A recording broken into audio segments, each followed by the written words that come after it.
Yeah. Before I turn this on, don't you think it kind of odd that certain people would be on already? Yeah, it is odd. Yeah. I wonder who they are. Yeah, I can't identify him. Let me mute the microphone.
You able to hear me? Mm-hmm. Yep. Okay.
Are you ready? I'm ready. Yeah. Okay. Well, let's go ahead and get set up. Okay. So let me scoot up to the starting point because we're not going to go all the way to the beginning here.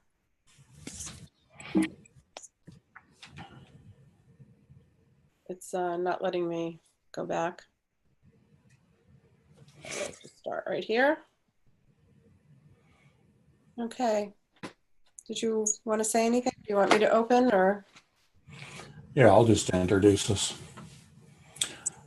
Welcome, everyone. We're going to go ahead and get started. We've just been testing and setting up, and I appreciate you all being here. And it is a holiday weekend for everyone, so I appreciate you carving out a little bit of time before you carve your turkey, your chicken, your ham, or your sausage if you're Gabrielle in Germany.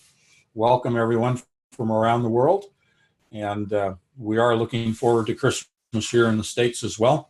Kathleen is presently in her home. She is homebound rather than in her office as she was last Saturday because they're having a little bit of an ice storm. So things are going to be a little bit less than sophisticated in our presentation as far as our visual aids, but we'll do the best we can. We've accommodated. This is an extension of what we covered last Saturday, Divergence, the fullness of the Gentiles. And as I mentioned on the radio yesterday, we had almost an immediate addition of information on Sunday.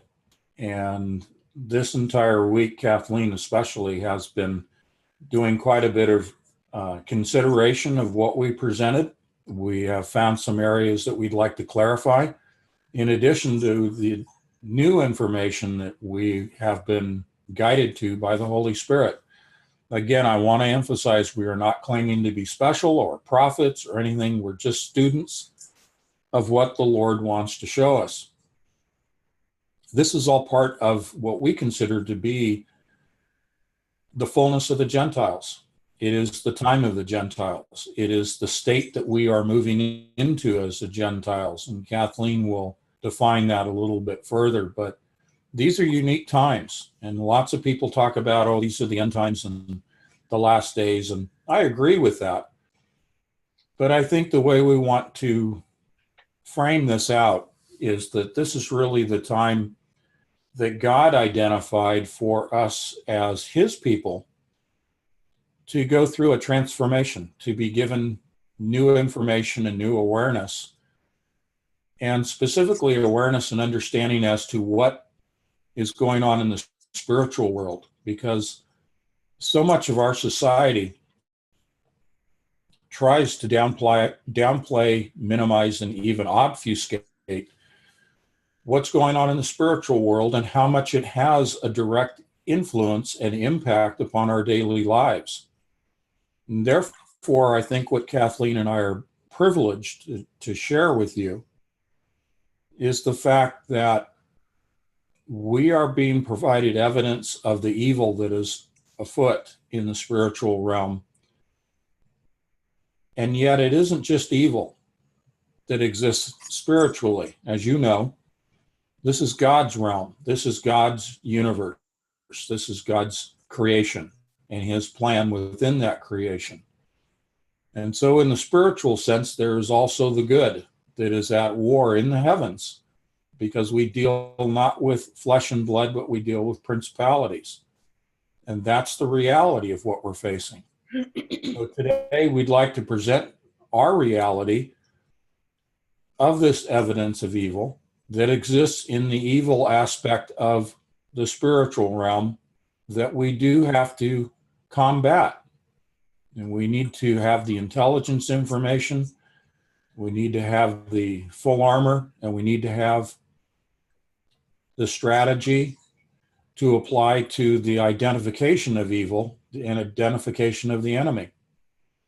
We covered that in September 16th and 17th, especially on the 17th when Kathleen and I really got into the introduction of this in terms of geomancy and spiritual warfare and being prepared for battle according to the art of war, as we use sort of as an overlay to what we call the full spectrum dominance.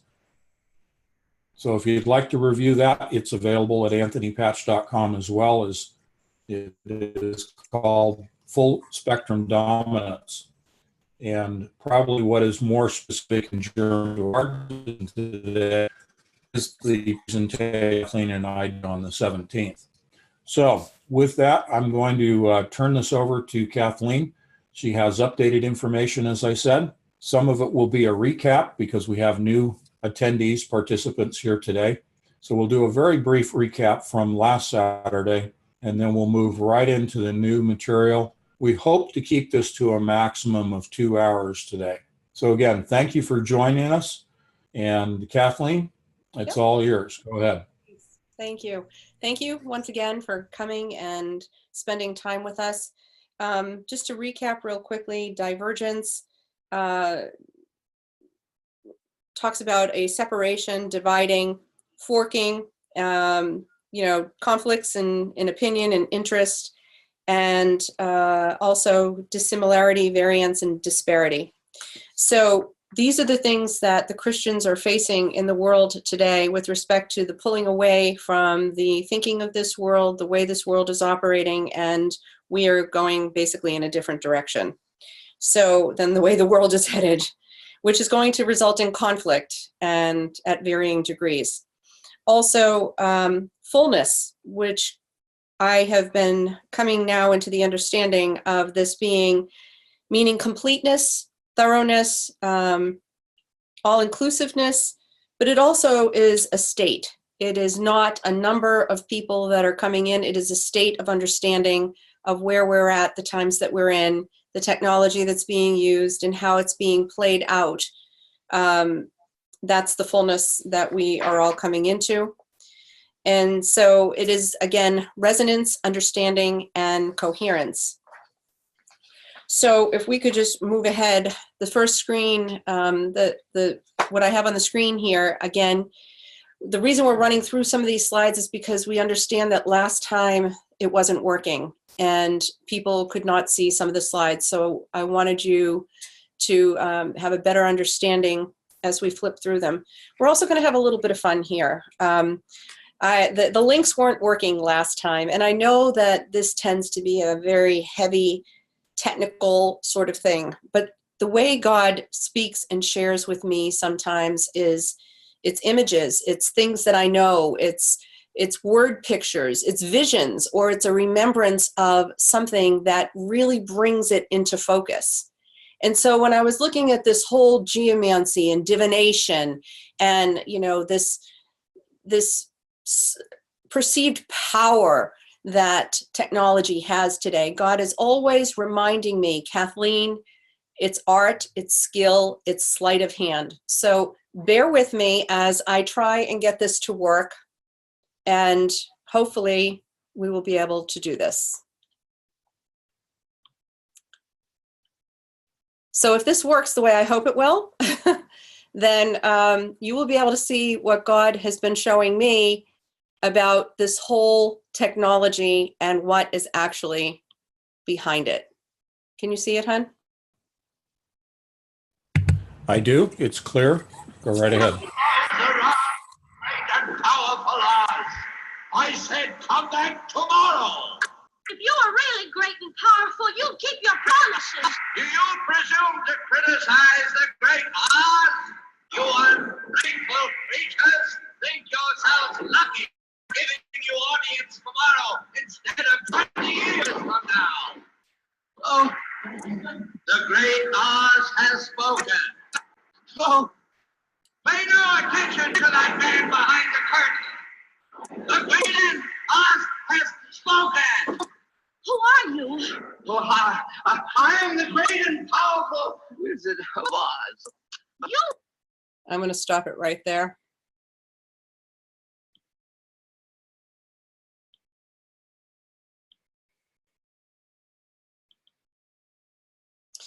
So I think it's important for everybody to remember that as we pull back the curtain on technology and show its origins in divination, we are going to show that he is not as powerful as you think he is.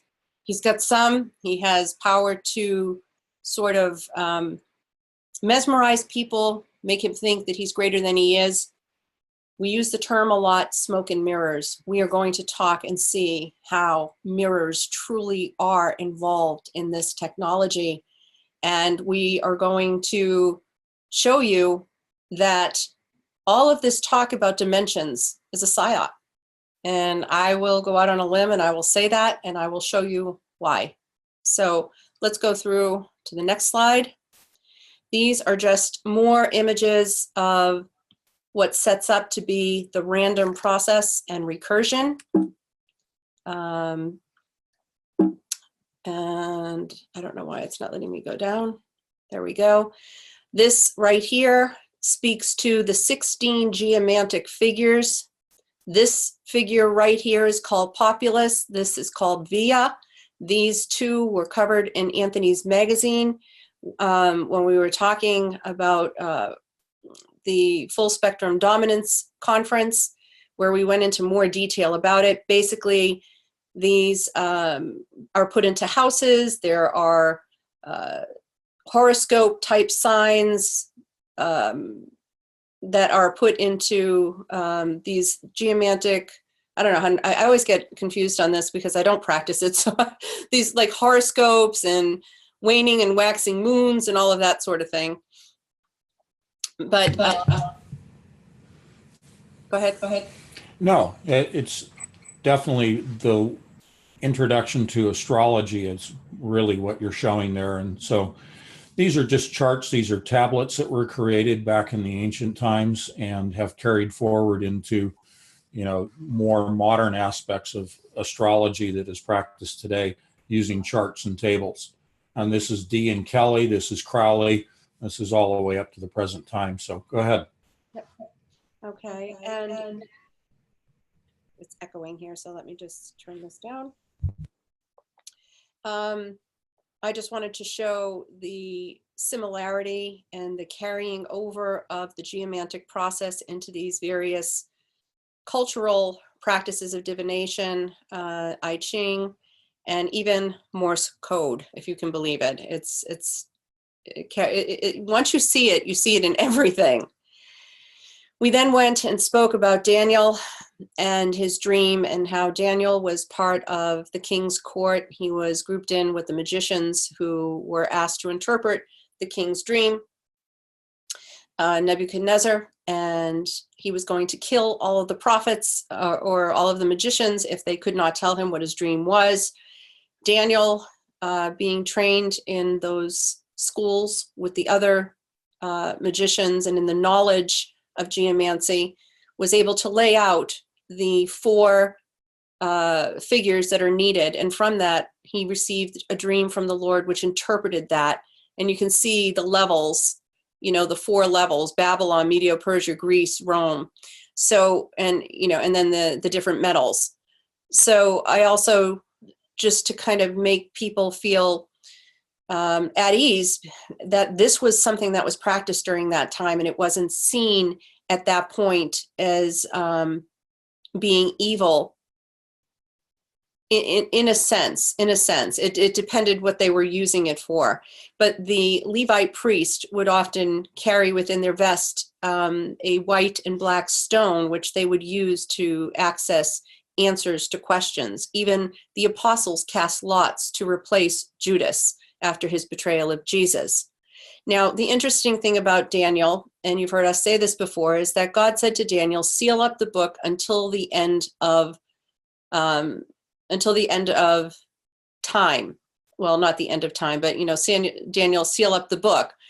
And this is for a time in the end, is what I believe it said.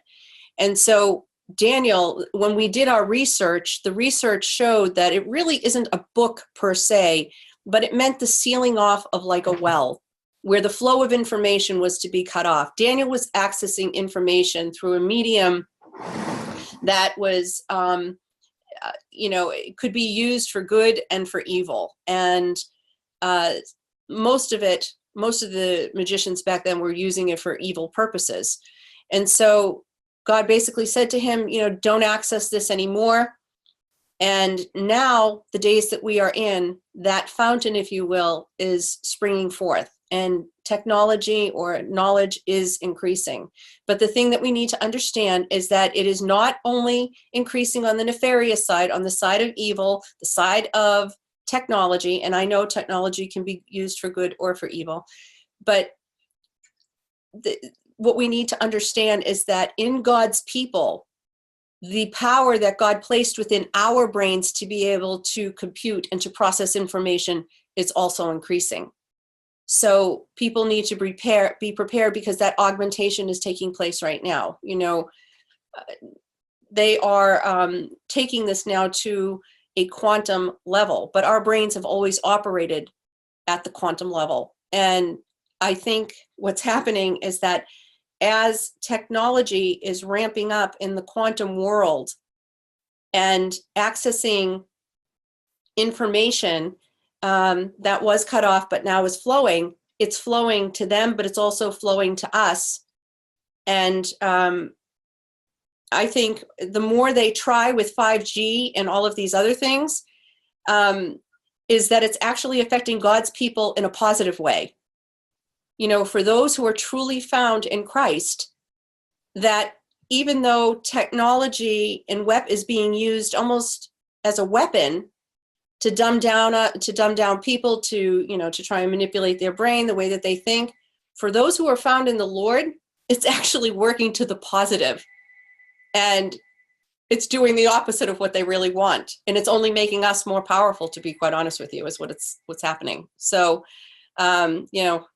you're going to keep doing what you're doing, and I guess they will see the results for themselves. Yeah, and I might add, it's not a rebound effect. It's not a reaction. It's actually God moving us ahead of the technology. We've talked about how there have been people like Elon Musk and Dr. Stephen Hawking raising the alarm about AI and it being an existential threat, when in fact we are being moved steps and many steps ahead of AI and other forms of technology and other steps of Satan himself. And that's where we're headed in this discussion. Again, is laying out those steps and the geometry that are involved. So go ahead. Okay. So again, we showed that through what the Lord showed to me and spoke to my mind is that Jesus, when he was in the temple, the Pharisees, Sadducees, sages were bringing a woman caught in adultery to him. Jesus is noted in Matthew and other books as writing something on the ground or in the sand. This was covered in much detail, much more detail. The festival that he was at the time, what they were actually doing. The bottom line is the Pharisees were trying to trap him. They bring this woman caught in adultery, throw her at his feet. He's writing something on the ground. And because of the volatility of the situation, how it could have gone from a really bad situation, it could have gone to a really bad situation where they started stoning this woman and killed her. But Jesus spoke to them in the language that they understood. They received training in ancient divination. They considered themselves exclusive, and this was a language that only was known to the very learned of that time, the very wealthy of that time, the elite of that time. And it went into the political realm, it went into the religious realm, and Jesus basically spoke to them in their own language. And he wrote these geomantic figures on the ground that basically declared himself as judge, but yet he didn't say a word in front of that crowd. He calmed the crowd down. Populus and Via, again, it goes into more detail in Anthony's magazine, what it means. But this is what Jesus wrote in the sand. Now, this photograph is not photoshopped. I found it on an Arabic website, and I found it after I had this information come to me from the Holy Spirit. And so, because up until the day, and Anthony will tell you, when we first did the Art of War, and when we first did that conference, up until the day, I was saying to him, I can't say this. I don't feel that I have the confirmation from the Lord. I mean, you got to be very careful when you go out there and you say, the Lord told me. You don't. So many Christians are out there saying that today. And I said, I'm going to just slap my hand over my mouth. I'm not going to say anything if I don't get some sort of confirmation. And that's when these things came to me. And you'll see this ancient icon. I can't get it any closer than that, but if you look on the screen, you can see Jesus actually writing the geomantic figures. Again, it came from this Arabic website. So that was the confirmation I needed, and I went forth with it, and I heard a lot of people that were in awe and said, oh my goodness, just like I was. But then there are some that, you're skeptics that are going to say, how do you know that that's what he wrote? I can just put it out there, and all I can say is ask the Holy Spirit. Go to him yourself and ask. I'm just putting out there what I was told. So we go to the next. Let me just add real quickly. This was a process by which Jesus was allowing the Pharisees and scribes to save face. He was communicating in a language only that they knew, that they understood. The crowd did not. And therefore, through secret communication, he was able to show them, I know the dark arts that you're practicing. Mm-hmm. And unless you want me to reveal to the crowd who your allegiance, who your worship really is to, which is Satan, this is your opportunity to leave quietly. And that's basically what happened. Mm. Yeah, he gave them the out, and he said, if any of you are without sin, cast the first stone. Yep. And so then the crowd kind of looked at the religious leaders like, okay, what do we do now? And they sort of just walked away. But at that point, that's where they really set their hearts on getting Jesus and convicting him of something, because they knew that he was dangerous. He knew a lot. He knows everything. And so that's part of what we're going to share right here. We see and we know what God is telling us, and we're going to share it. And that's it. So let's come to this right here. I want to go to screen mode, go here, and hold on, let me me go back here. So if we go here, can you hear that? Did you hear that going? I did, yes. So is it up on the screen now for you to hear? I only see your PowerPoint. Okay, hold on. Here we go. Do you see it now? Yes, go right ahead and play. Here we go. The most complex example of an algorithmic approach to fractals that I found was actually not in geometry. It was in a symbolic code. And this was Bomana sand divination. And the same divination system is found all over Africa. You can find on the East Coast as well as the West Coast. And often the symbols are very well preserved. So each of these symbols has 4 bits. It's a 4-bit binary word. You draw these lines in the sand randomly. And then you count off, and if it's an odd number, you put down 1 stroke, and if it's an even number, you put down 2 stroke. And they did this very rapidly, and I couldn't understand where they were getting, they only did the randomness 4 times. I couldn't understand where they were getting the other 12 symbols. And they wouldn't tell me. They said, no, I can't tell you about this. I said, well, look, I'll pay you. You can be my teacher, and I'll come each day and pay you. I said, it's not a matter of money. This is a religious matter. And finally, out of desperation, I said, well, let me explain George Cantor in 1877. And I started explaining, why I was there in Africa. And they got very excited when they saw the Cantor set. And one of them said, come here, I think I can help you out here.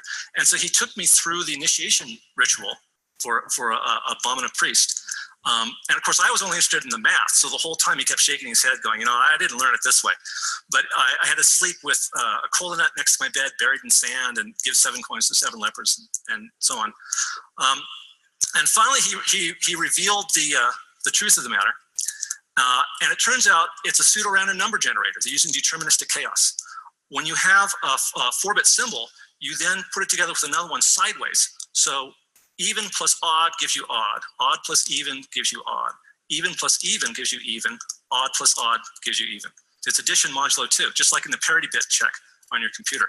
And then you take this symbol and you put it back in. So it's a self-generating diversity of symbols. They're truly using a kind of deterministic chaos in doing this.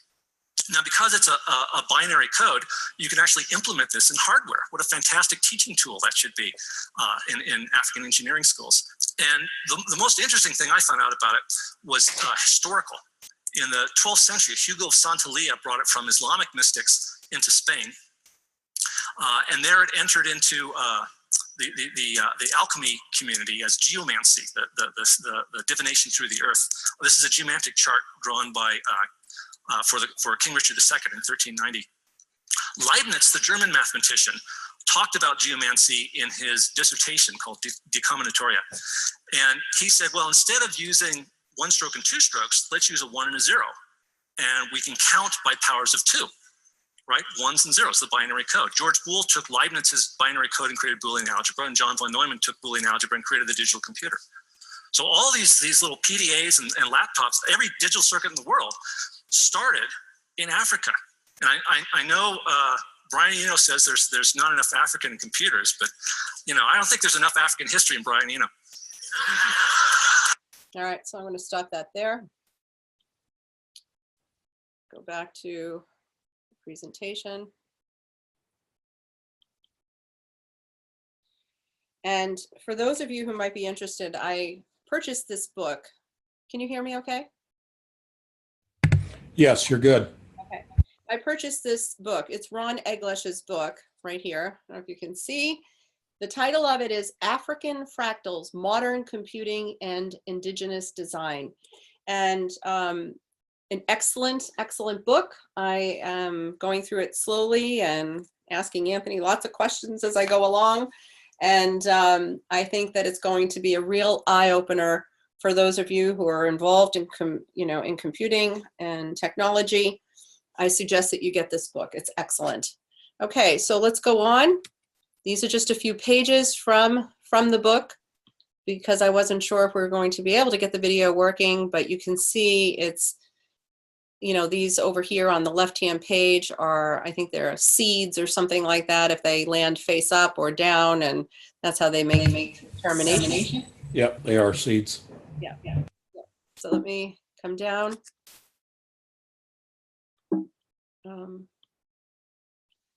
Okay, and I think if this video, and again, we're going to have a little bit of fun with this. I wanted to share with you what, when I asked the Lord, what is my part in all of this? Well, you know, I know that I have my own interest in physics and science, and never been real technologically savvy, as you can tell from this, my trying to maneuver through this presentation. But I said, what is it that I'm supposed to do to be able to help people in this understanding? And immediately this image came to mind, and it had to do with a movie that I had seen many, many years ago. And as we go into the, you know, the technology of this and the origins of it, and you begin to see the gates that open and close and pivot and move, you know, he made a point to say, you're going to teach them how to close the gate or to lock the doors. And the image that came to mind was this. So let's see if I can get this going here.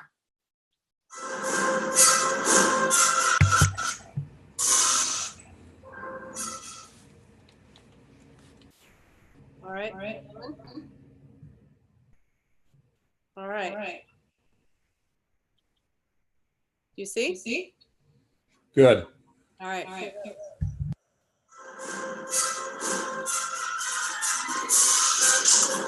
We can call for help. We gotta reboot the system first.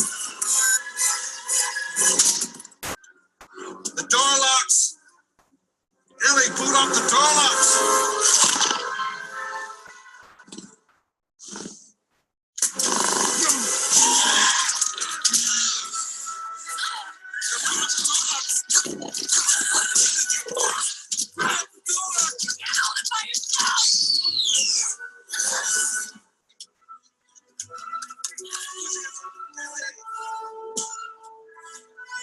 It's a Unix system. I know this.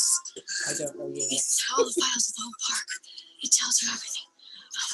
I gotta find the right file. Try to reach the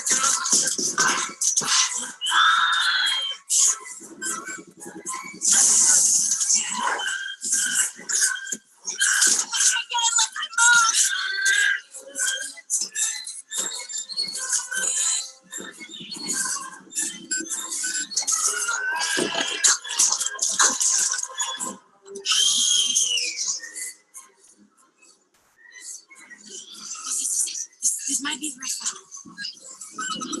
This isn't the right file.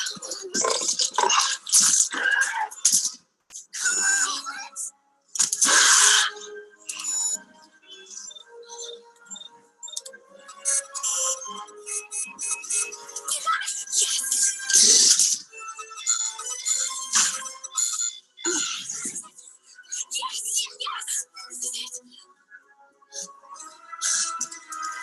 What works? Following security systems? Who named it? We got it.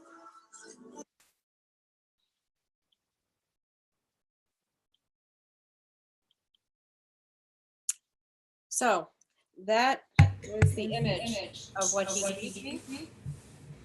And I'm echoing with you. I don't know why. Okay. And one of the reasons why I think he showed me that, I don't know Unix. I don't operate in that manner. But there are a lot of you out there in the computer world that the doors have already been open, and that velociraptor has already put his hands in the door. We can't stop, just like in Jurassic Park, we can't stop because the evil has been unleashed already. And there are lots of velociraptors and T-Rexes running around out there right now. And all I can say is to those of you who are in the computer system that are working with quantum computers right now, you see what is going to devour humanity. You see what's going to happen. We can lock the doors, we can slam them shut, we can do what we can, but if you remember in that movie, it only gave them a temporary reprieve, and those things still found a way in. And it was only until something bigger came along that devoured those things that they were actually able to escape. And so we've got Satan and God, who has got his hands and his claws in the door, and they've already opened the door. And so this stuff is already, I believe, here, and it's only going to get bigger and more massive. And so for those of you who are able to perhaps put bugs in computer systems to be able to maybe stop or give us a little bit of a reprieve, I'm going to ask you to do that. I'm going to ask you to do that. Put safeguards in place, and you're going to see how God has even put a safeguard in place, because humanity is going to need these small reprieves along the way, because technology wants to take over and put itself on the throne as being king and God of this world. And I hope that you're able to see this, given the divination that we've talked about, and basically where we're at right now. So that was the little explanation of that. Now this is very interesting. We move into this next video, and you're going to be able to see something that is truly astounding, truly astounding. So hold on just a moment.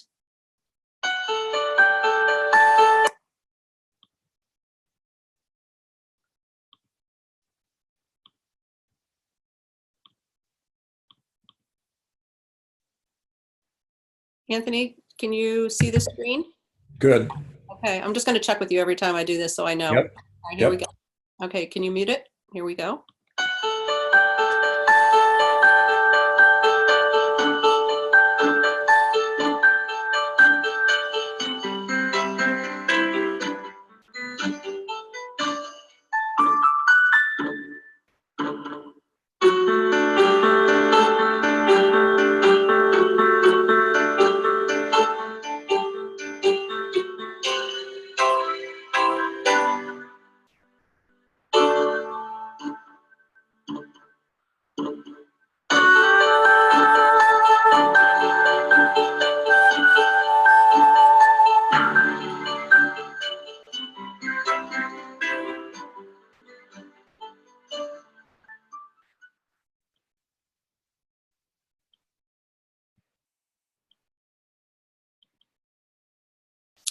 Now what I'm going to do is I'm going to advance down through these screens, and I'm going to go and I'm just going to let you see for yourself. The Temple at Jerusalem today. This is a picture of Herod's temple.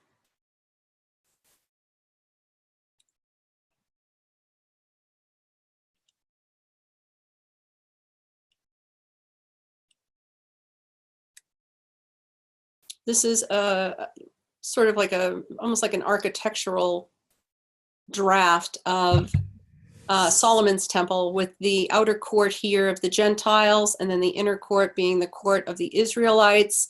You've got the Holy of Holies in here, but you can see how much it looks like a computer chip. Did you want to say something, Anthony? Yeah, it's specifically, we're showing you the blueprint to the temple, which we will overlay with the quantum chipset, the qubit chipset from D-Wave. Go ahead. Okay. Do you want me to go back through them again? Just kind of go through rapid? Yeah, definitely go through them again, because last week we were not able to show this. No. Okay, so that's the 90,000 foot view, as you say. Yep. And then here's the temple. Again, this is Herod's temple, but a lot of the temples were built similarly. So what we're doing here is we're superimposing the chipset over the temple itself. For those of you who want a copy of this presentation, please write me or Anthony.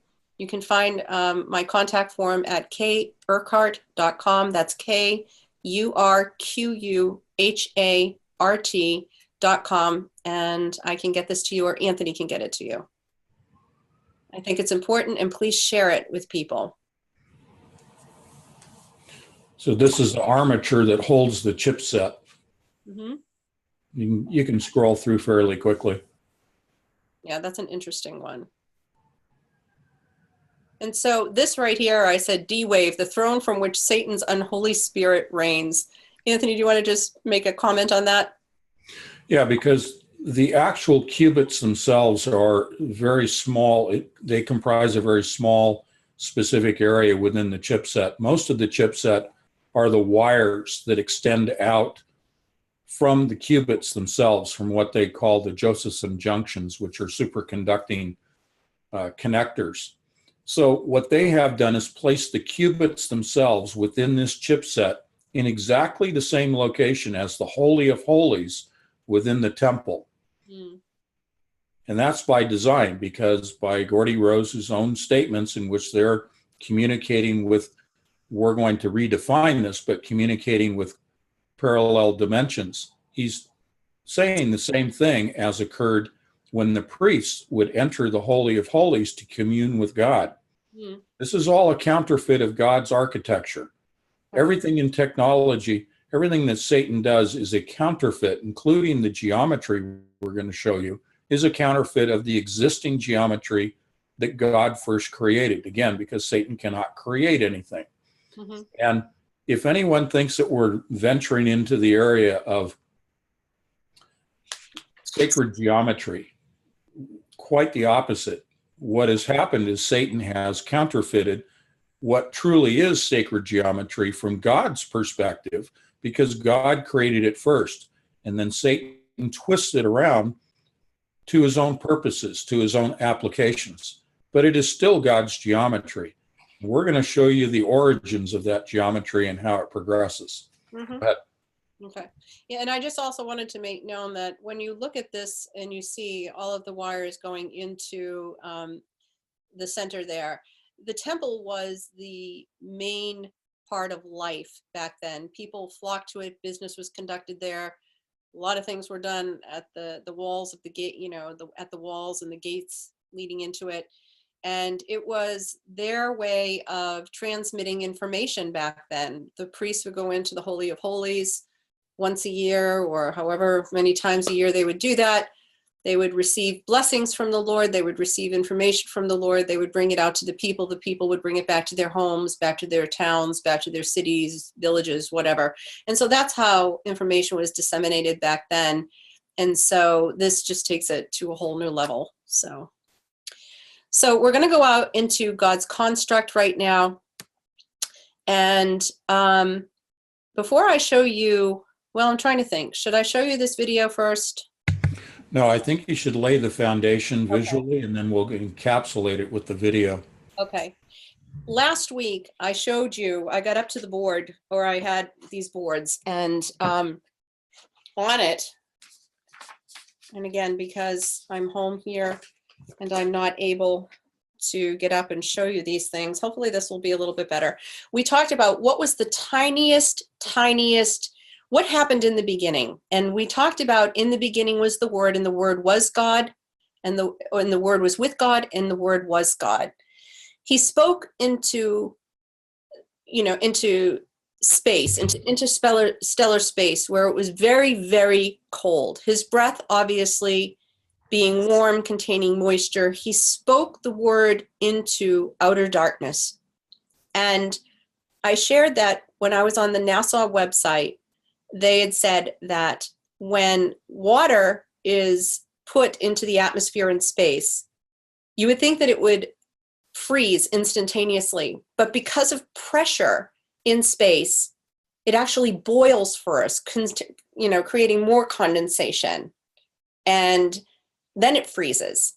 So picture God, his breath, speaking into outer darkness, space, that becoming condensing and becoming more,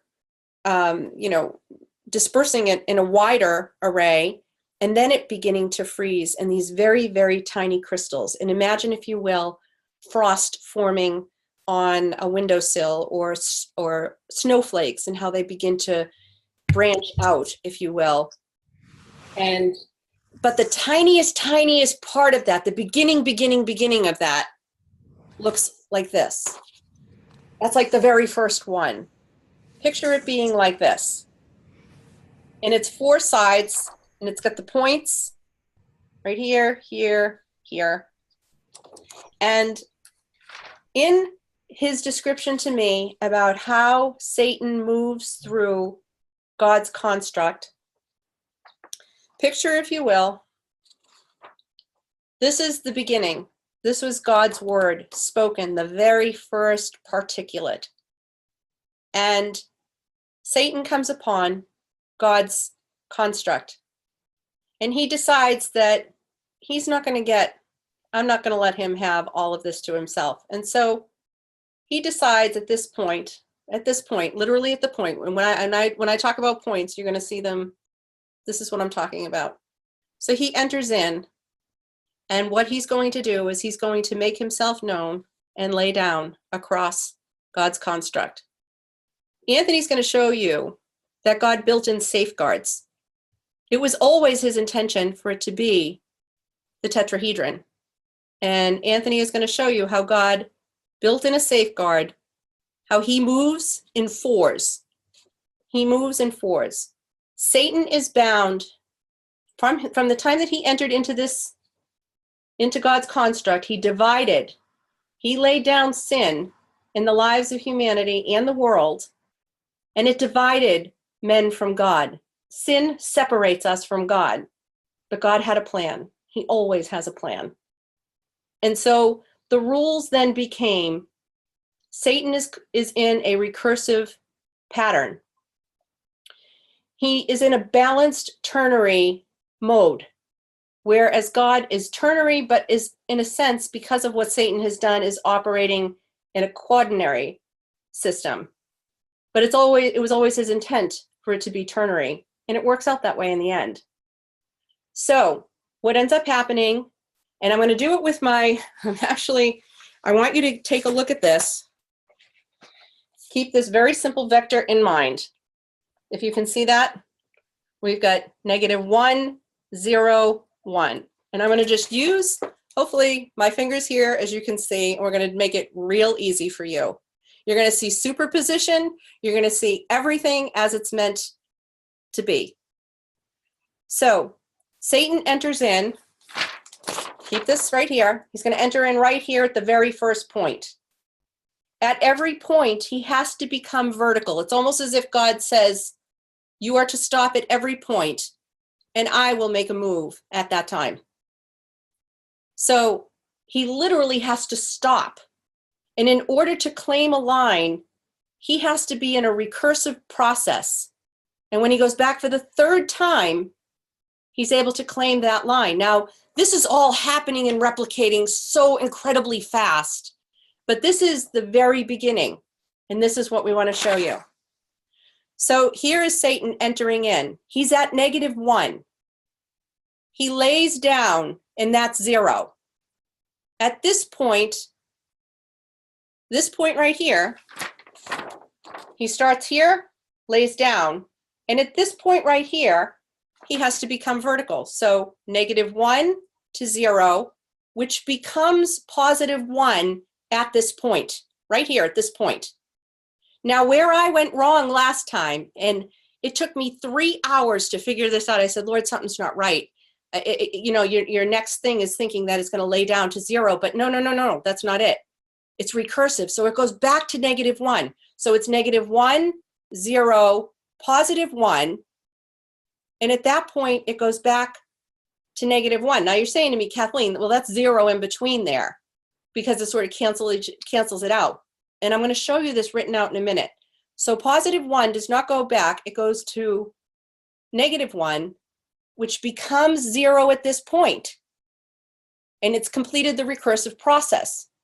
It then comes back down to 1, becomes -1. He's claimed the line, and then he can go in another direction. So let's just do it one more time. -1 to 0 becomes +1. So at this point, 1 and 0 are the same. Lays back down to -1. -1 becomes 0.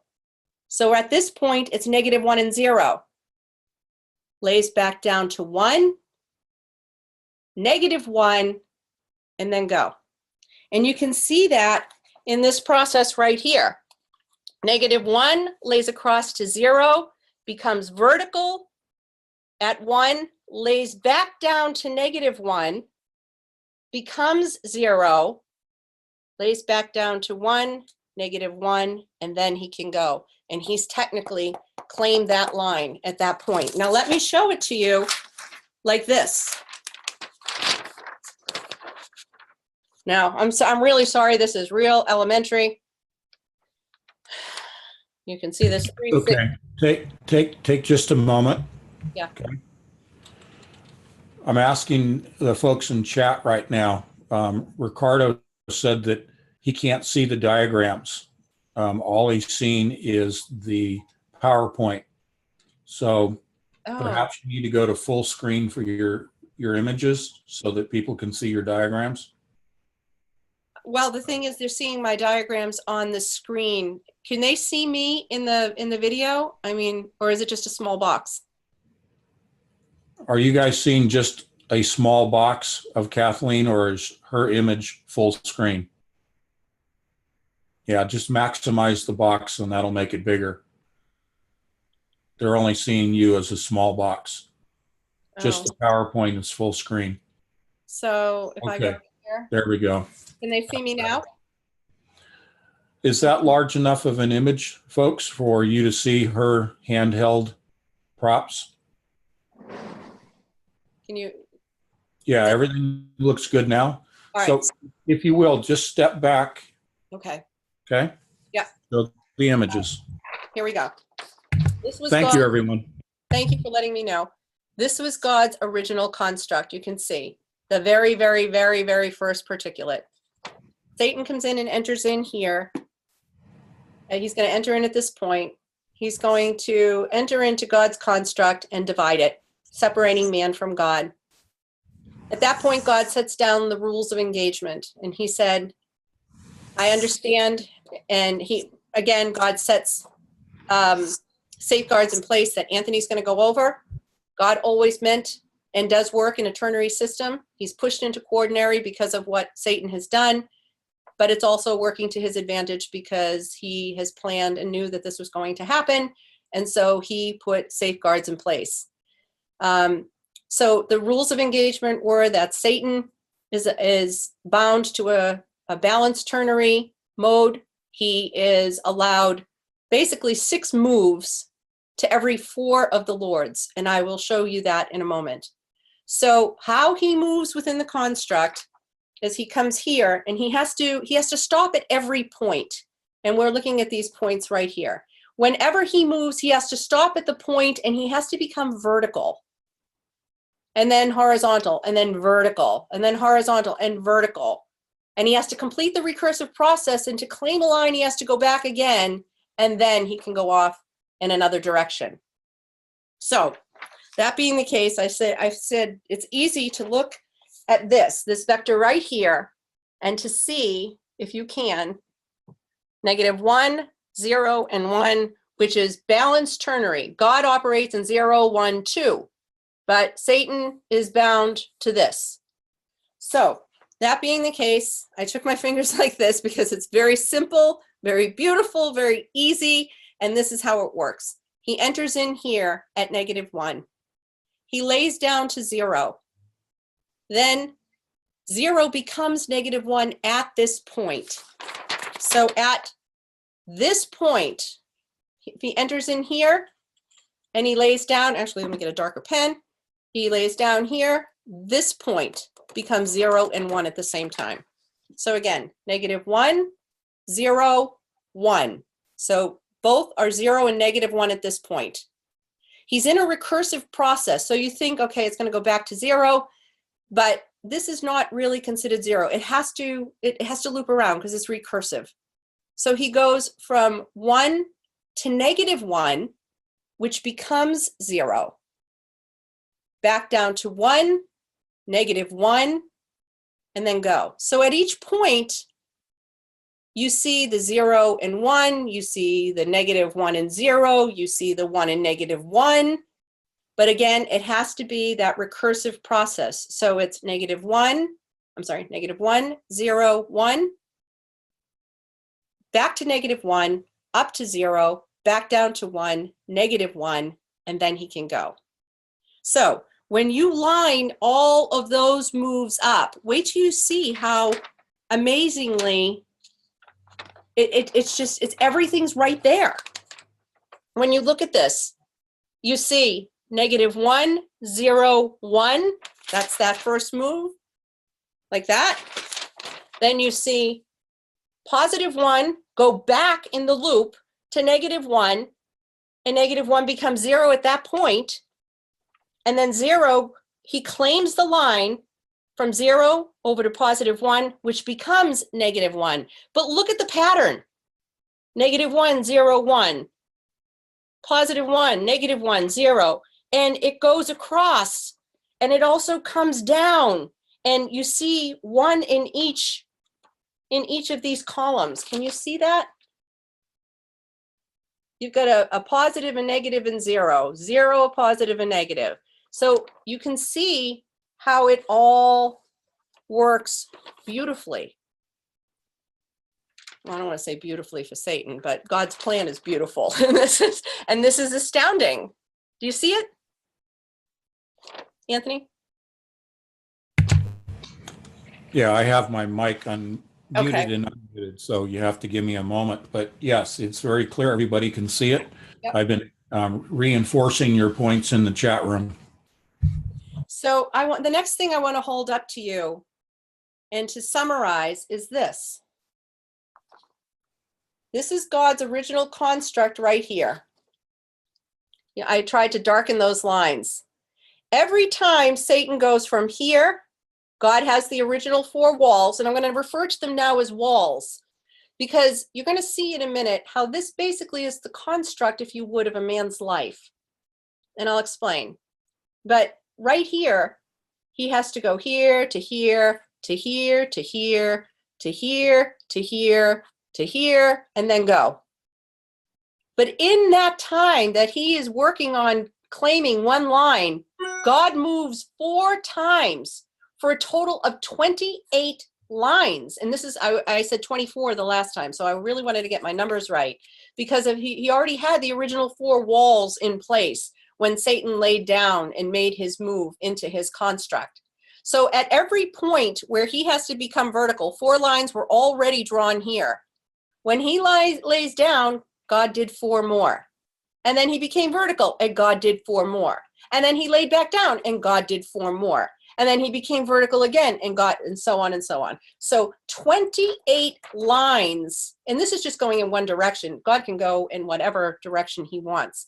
But the point is, 28 walls God is able to build in addition or around. And I was looking at this and I said, Lord, what does this represent? And he told me that it was the context of a man's life. And I said, how so? And he said, well, look at, hold on, I have my, he said, what are the things that, hold on, I have it right here.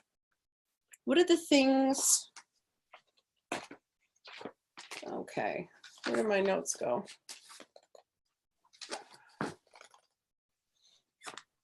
Oh, here we go. He said, what are the things that a man can be? And we're just referring to men right now. I mean, women obviously can be the same. But a man can be a son, a husband, a father, a brother, an uncle, and a cousin. So these are all the things that are relational. Now, this might just be conjecture, but this is what I heard. These are the things that make up the aspect of a man. And from the different relationships obviously come different, those things, if you will, are the superposition of a man. It's everything that a man could be, or a woman could be, aunt, cousin, niece, daughter, you know, but it's the 6 aspects of a person's life and who they are. It's their superposition by just existing. So keeping that in mind, everything kind of grows out from that. And so God is able to continue to expand, and at every move, Satan is contained.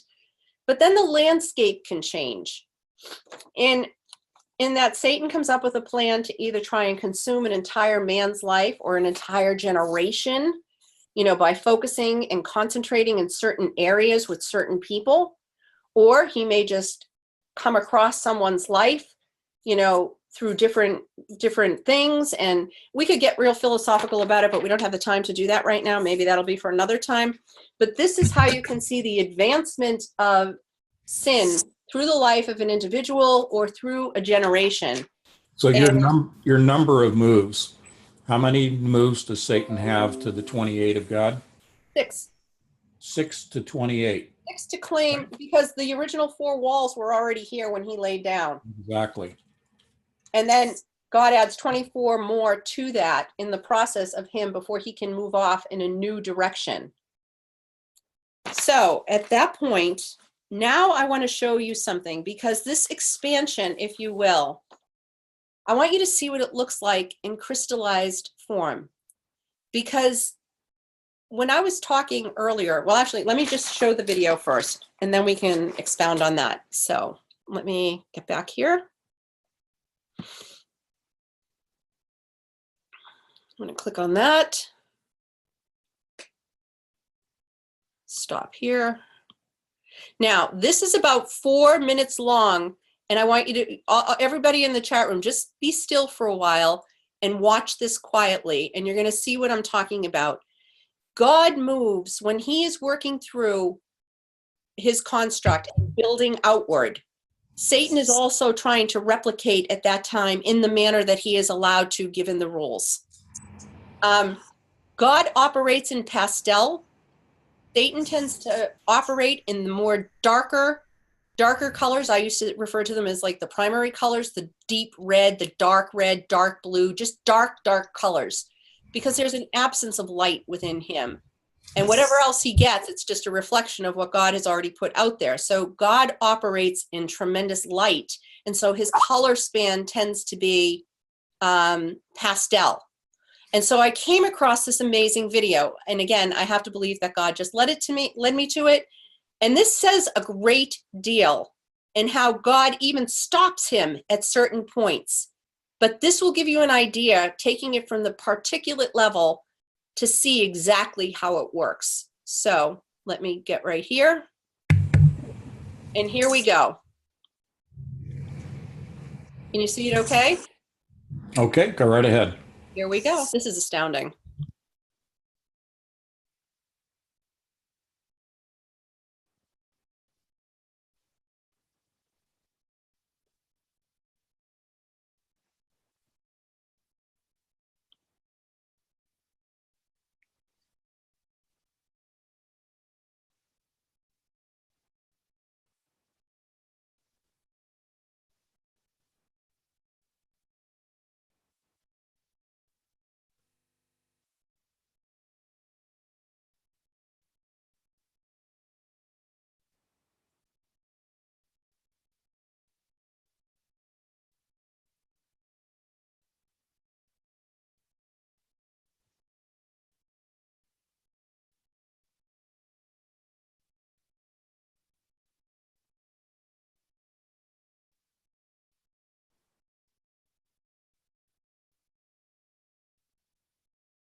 Can you maximize the video screen, or is that as big as you can get it? I don't know. Can you see that? That's better. Okay.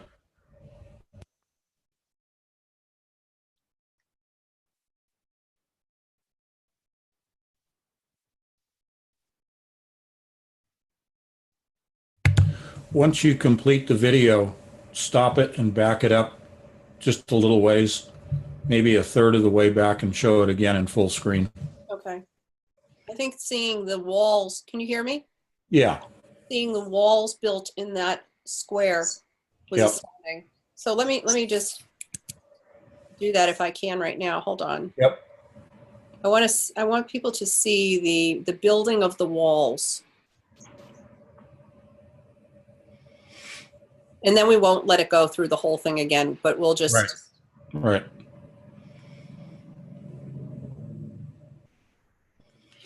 all right. Here we go. There you Yeah. go. This Keep is coming. Yep, right there. I mean, it looks like the chipset, and it looks like the temple. And you can see God's building of the walls, if you will. Here we Right. go. Oh, hold on.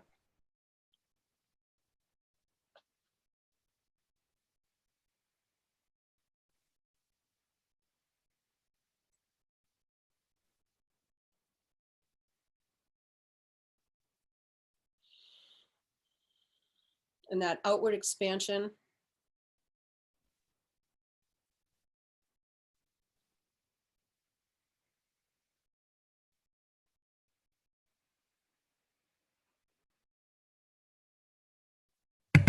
So again, reinforce the movement of God, the movement of Satan. Mm-hmm. Well, God is always advancing, and then you're going to see how Satan he has to focus and concentrate on certain areas. Like I picture that being him, you know, constantly trying to move and get out, and it's the recursive move. You know, he has to keep going back and forth and back and forth and back and forth to claim a line in order to advance. But he never advances outside of God's construct. He is always within it. But he thinks he can get out of it. This is exactly how information flows in a quantum computing system. You're seeing the laying down of communication lines. In programming, we talk about lines of code. You can think of it that way. But this is the spread of information. Information is arranged geometrically. When people like Dee and Kelly were communicating with the other side and receiving information, these were equations that prescribed the geometric lines, the geometric flow of information, how information was to be arranged. This is exactly what is done in computer programming. Well, do you see where the light and the darkness meet? Look at that. That looks like perfect tetrahedrons. Well, not perfect, but tetrahedrons right there. Yeah, again, it's two Darkness- tetrahedrons See the forming the darkness and diamond. how he's able to claim certain areas and concentrations. That could be concentrations within families, generations, you know, geographic areas. Again, we're looking at the quantum level and how it all spreads out. This is a really excellent example. And again, he operates in the darker colors. It's how he keeps track of where he's been, because the landscape is constantly shifting and moving. And as he's concentrated in certain areas, it causes steep peaks and then sharp valleys that, you know, or sharp slants that he has to go up and down and still maintain that recursive process, which is, again, why you and I have talked about this quantum tunneling that they want to do to try and bypass all of that. But it's going to be to no avail. And that erratic movement of Satan being concentrated in certain areas causing, here, let me just stop that. Causing that to, okay. So I was saying, now how do I go back to my being on the screen? I forget, it doesn't matter. I don't have to be on there. Just minimize this. There you go. Can you see me now? Well, you minimize the full screen PowerPoint. If you roll over your mouse over the video images, you'll see the different options for the screen sizes. Over the video images. Oh, Your own video image. Your little box. There you go. okay. Okay. So Okay. do I have to click on that now, or am I all set? You're good. Okay. So within God's construct, and we saw all those crystals moving outwards, you know, Satan's doing all these moves and up and down, and then, you know, it goes three-dimensional. So there's peaks, there's valleys, and it begins to be like this erratic, you know, kind of movement, if you will. And I said to you, I liken it to a baby being within the womb. And, you know, as a mom, I can remember when you hit about late 4 months, early 5 months, you start to feel the fluttering and movement. When you get to about 6 months, you can really feel when the baby's moving. 7 months, you know that that little one is there, and there are feet and hands kicking you and all sorts of things happening. I envision him, because he is within God's construct, it is like birth pains. He's moving and shifting and trying to, you know, really change the landscape. So you can picture it just moving all in these erratic ways. And though we can't determine the day or hour that any of this is going to happen in terms of end times, we do know the seasons. And if I had to liken it to the birth of a child, or the birth, if you will, of this Antichrist, I would liken it to being at about the 7th month mark, because it's when you get to the 8th and 9th month, movement starts to slow down because the baby's getting bigger. There's less amniotic fluid, so there's less space for this child to move. But when it moves, it's pretty significant. And when I think about where we're at right now in terms of what we're seeing happening with technology and the full understanding that we're coming into of how this plan of God is working, I really believe what God has shown me is an absolute replica of what is happening. And this movement of Satan is starting to, he's really getting irritated and wants to break out of God's construct. So it's becoming, there's more movement there, but then it's going to start to slow down. It's going to start to slow down before the birth. So if I had to guess on comparing it to a woman in the 9-month cycle, I would say from what I can see technologically, it's about the 7th month, whatever that means. I can't say, but I would say that's about the time frame that we're at. So let me go down to this next. So the rules of engagement we already went through. I told you about how many moves he's able to make. We went through this, the divergence. Oh, here, this is a good thing. Do you see this, this image off to the right of the two triangles? That's the erratic type of behavior that I see happening. Picture a baby moving within the womb, and you see all these things going all over the place in different directions. Okay, let me add a little here, okay? Yes.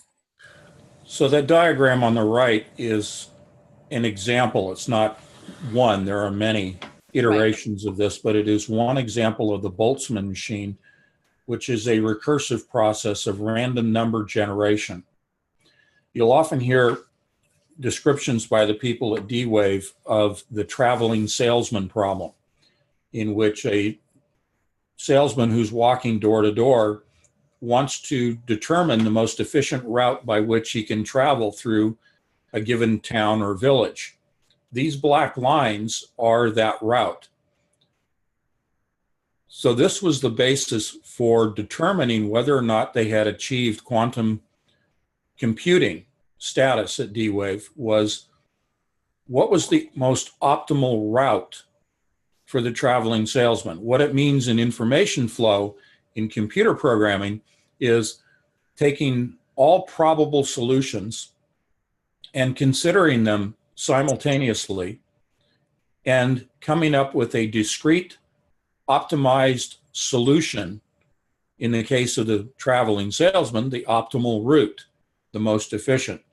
With information flow, it means the optimal flow of information through a random set of all probabilities, all random probabilities being considered simultaneously. What is the optimal solution? What is the optimal way in the least amount of time would it take to arrive at that optimal solution? So the most efficient route translates to the shortest amount of computational time by which you can arrive at a solution. So again, this is a Boltzmann machine diagram, and it is the basis for recursive neural network and deep neural network programming of AI. Now, the two triangles, the green ones, this is the original diamond that Kathleen was holding up at the beginning of the program. They're separated. Think of the separation as the laying down of that line by Satan. The diamond is comprised of two triangles in two dimensions here in the screen, but this is three-dimensional. Those triangles are actually tetrahedrons. The basis for forming all matter in the universe begins with a tetrahedron, which then joins into a diamond. And then we move into this information flow as far as laying down the lines. So that's the starting point we wanted to give you. Go ahead. Okay. One thing that I wanted to put out there, and I'll probably take some flack for this, but that's okay. And you're going to go into it and show it in more detail, but I just wanted to make this this observation.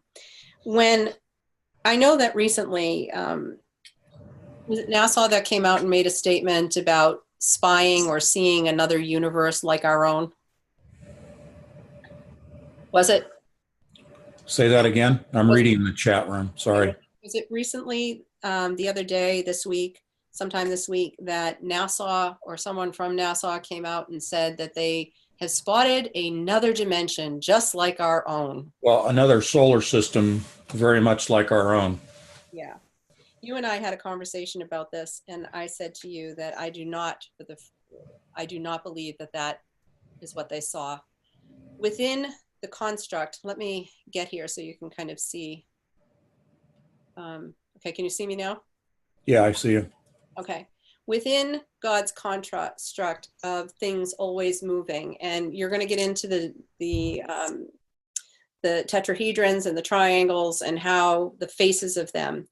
But what I see is they're seeing reflected and refracted light from within the construct, God's construct. And God gave me this image of, you know, those old disco balls that they used to have at the clubs, you know, where they had that silver ball with all the little mirrors on it and they'd shine a light on it and all these dots went all over the place. Well, picture it that way, but also from within the vantage point looking out. And he also gave me the image. I was recently in Vermont, and I was staying at a hotel, and it was an old hotel, and the bathroom mirror, when you open the door inward, there was a mirror on the door. So when that door was open and I was putting on my makeup or I was looking in the mirror, seeing the mirror behind me. And then as you looked, you saw like 1, 2, 3, 4, 5, 6, 7, 8, and they want to call all of that dimensions. So he gave me this incredible visual to say, Kathleen, they're not seeing other dimensions. Just like you looking in the mirror, you're seeing yourself. There's no variations of that other than the further you try and move from your vantage point, you're going to see more and more behind you, but it's still you. What they're doing is, because Satan has to move within God's construct, light changes the perception and viewpoint. Light casts shadows. It changes things, and color then adds even more to it. God's not making it easy for Satan to advance. And so he's always changing the landscape and moving things himself, in addition to Satan moving within and causing these, three-dimensional upheavals, if you will, within the construct. God's always managing it and shaping and pushing things back in and pulling it out and changing the light all the time to make it not easy for him to be able to remember where he's at. Because even looking at something like this, when you're trying to count the lines, if you don't put a little mark on each line, you forget where you are. And it's like, okay, wait a minute, I got to go back and start counting again. Is there really 28 lines in this? So you have to go and kind of mark them so you don't go back over the same line again.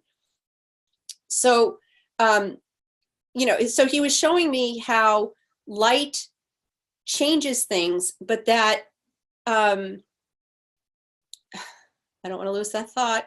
Hold on to that thought. What we're actually seeing in the universe is our own universe, because it's reflecting and refracted. So every time you hear all of these people on YouTube, even Geordie Rose and all these people talking about other dimensions, God created one world and one universe. He's going to create a brand new world and a brand new universe. The heavens and earth are going to pass away, and he's going to burn the elements, and it's going to be a brand new heaven and a brand new earth. And so he did not make other worlds and other dimensions. There's planets out there, space is out there, stars are out there. There's a lot out there. Even Satan's demons are out there. But he did not create any other universe. There's one. What you're seeing is reflective and refractive lights from the face of those tetrahedrons, those original constructs. It's a psyop that they're trying to tell you that it's other dimensions. It works to Geordie Rose's advantage to be able to say that there are other dimensions and add more woo to it, to borrow Kevin's terminology. But I'm telling you, don't fall for it. God knew what he was creating. He doesn't have to create other worlds, other universes. He's focused on us. He made a place that is perfect for us here on earth, and Satan's trying to ruin it. So do not believe it is a psyop for people to think and believe that there are other universes, parallel. Oh, it's just like ours, but slight changes. It's the mirror, folks. It's the mirror in front of you, looking behind you, seeing the many different reflections of you, but it's the same you. It's not different. So they're lying to you when they tell you that. You can see it in that cube building in the crystal. You can see, did you see that? How it almost like mirrors as it's growing in that crystal that we just did, that we just showed to you. So that was my comment on that. I believe it is a psyop. I believe they want to make it, it suits Geordie Rose in the selling of his, monster machine that, it's able to access, it does access the demonic realm, and he is already opening a door that can't be closed. And it's allowing in entities that we really don't know how to contend with. And I believe that information is coming to God's people. We are going to contend with it, and we will do it with the utmost of power. We will do it with authority. We will do it with the armor of God. We will do it with God's instruction, and we will be able to contend with them. But not many others will, even our scientists, because they choose to not believe in God. But unfortunately, on their path to discovering this, they're going to run right smack into him. So let me come down here, because Anthony, there are some things that you need to speak to now. I would love it if you would go ahead and speak to the 4 sides versus the 3, and let's see where this leads.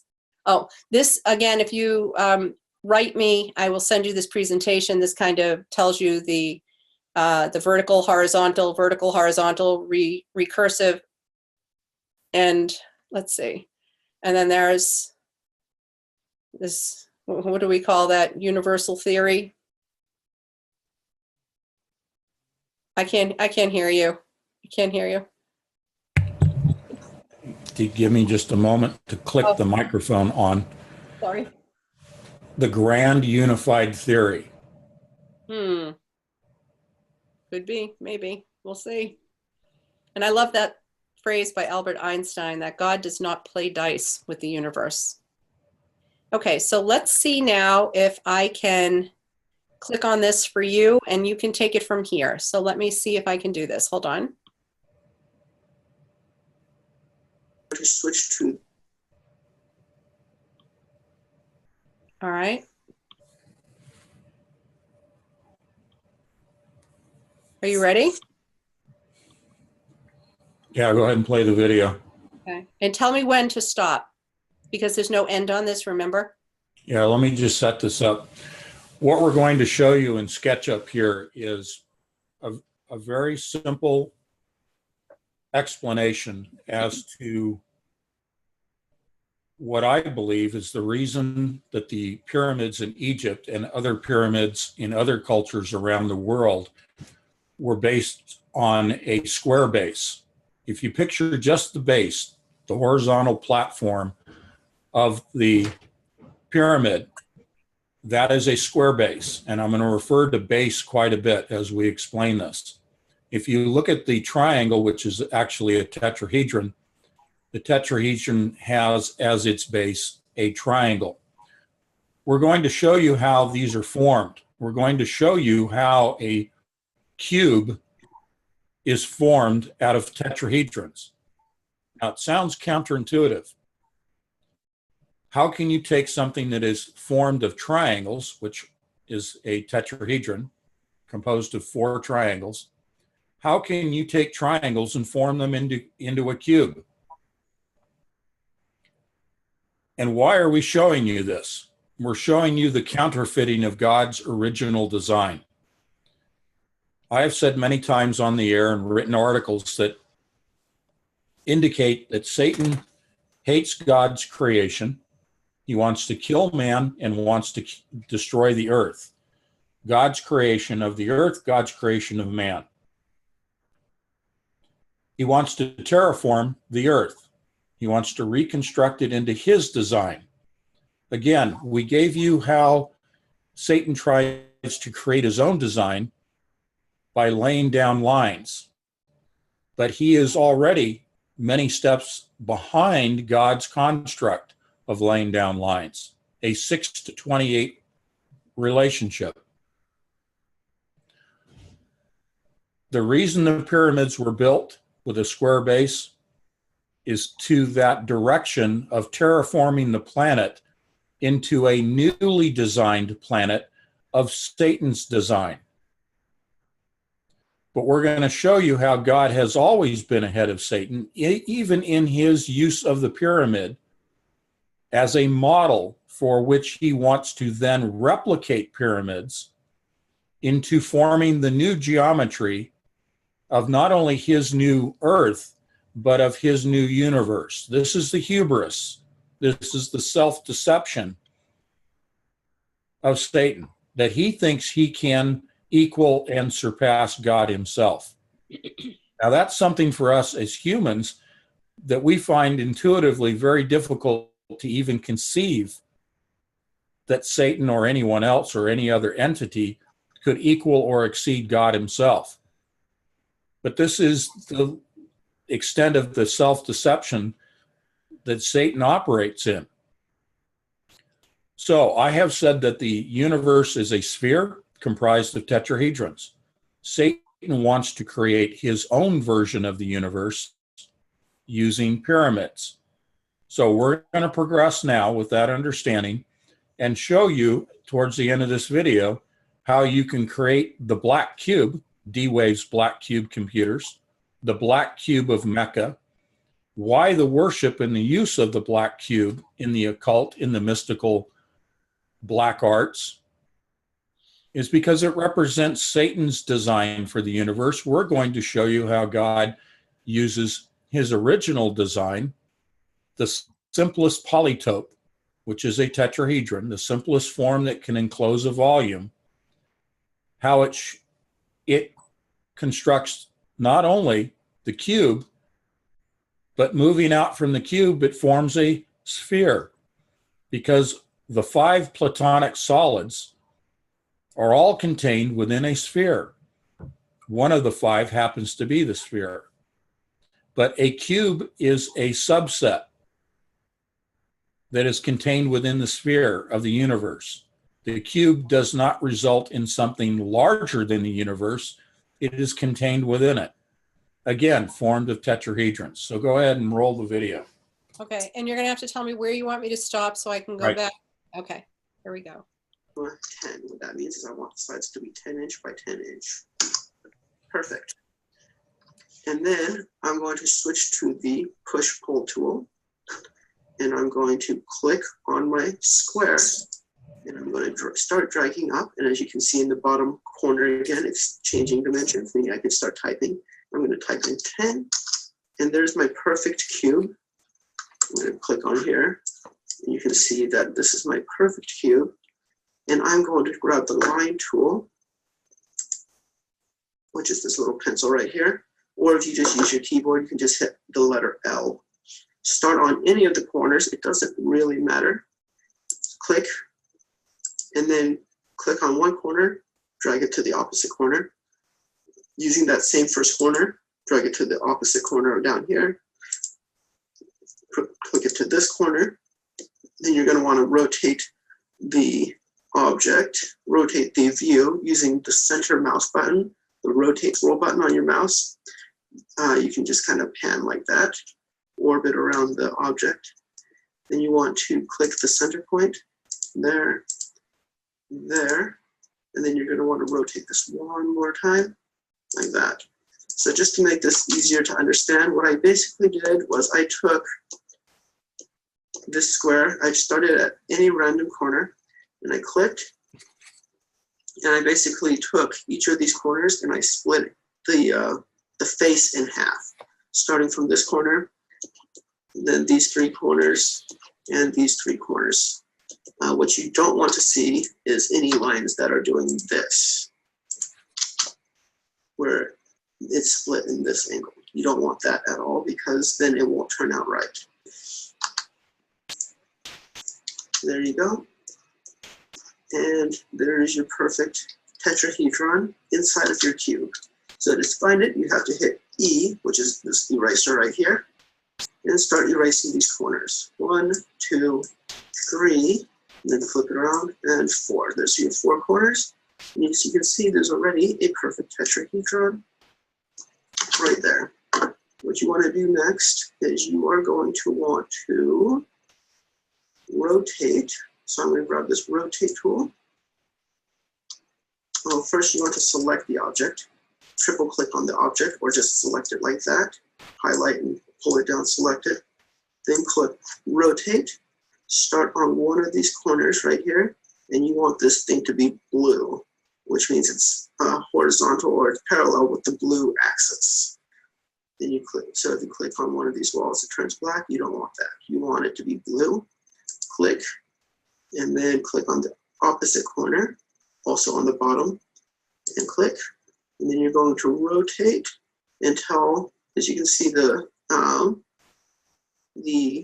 tracing line, the tracking line, turns green between my cursor and the object. It turns green, which means it's horizontal with this green axis right here, which means there you can see it's perfectly parallel. Now, what you want to do, if you just want to have the tetrahedron, you don't care about the 4-sided pyramid, you just want the 3-sided pyramid, you can kind of skip ahead, but I'm going to show you. I'm just going to make a copy of this right now and hold that off to the side for later. So to continue on with the tetrahedron, next thing you're going to need to do is, while you still have the tetrahedron highlighted, you want to again click the rotate tool, and then find the center, rotate the screen so that you can see the blue sky kind of horizontal with the screen.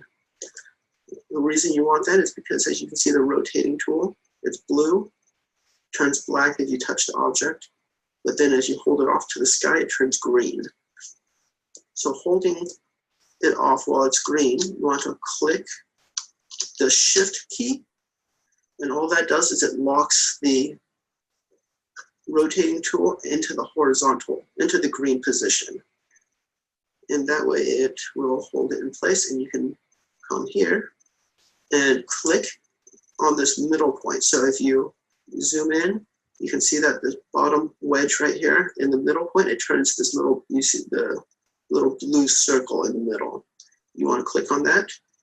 Then it doesn't matter, you can let go of the shift key. After you've already clicked, you can let go of the shift key. Then you want to click on this point right here. And then you want to start rotating down until that line turns not pink. Right now you can see it's pink. You don't want it pink. You want it to be red. It kind of snaps into place when it turns red. And it says on red axis. And click, and there is your perfect pyramid.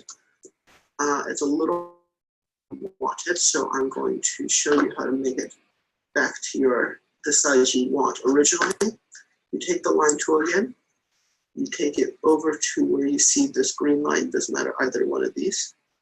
Pull it out a little bit without clicking. So you pull it out and you can see that it's from point. You're tracing the point and you can see there's a little red line, dotted red line, which just means it's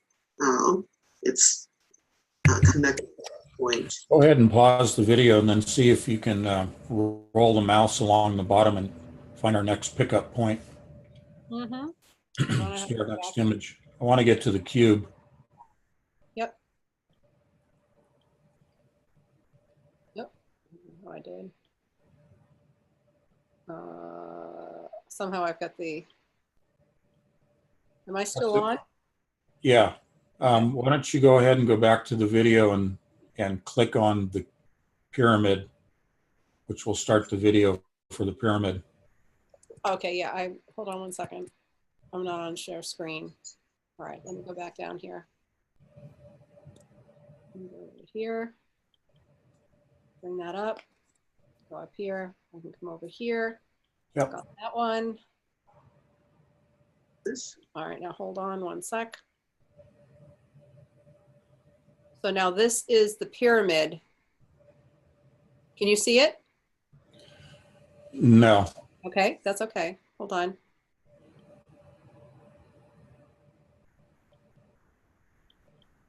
Now you should. Do you see it now? Okay. Okay. So do you want to preface anything? This is the actual four-sided pyramid at this point, right? Let's go ahead and watch that. This will lead to the Your voice cube. is real. Make this 10 inches. So if you're looking to make a pyramid instead of the tetrahedron three-sided pyramid, again, you want to do this from point, click, 10 inches. So what you're basically doing is you're telling it, you're just creating a line so that you can measure later how big you want it. So you click on your scale tool. And then again, click on this one. And shift and walk it onto the infinite line. You delete the line. And now that you have your three-sided pyramid drawn on its, you want to take a line tool and start drawing your line. So draw it again. A red line, type in 10. Line, type in 10. Doesn't look like it's the same, but it is. Those are both 10 inches. And then again on the red line, 10. And as you can see, there's your perfect square. And it's all filled in as soon as you make that third connection.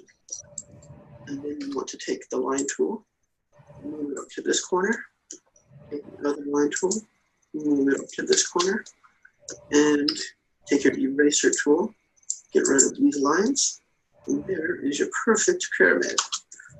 If you're using a 3D software, in this case it's SketchUp, you can see this triangle right here is gray, whereas the other three are white. It's because this triangle is the reverse face, because it was the front face of the tetrahedron, which you erased.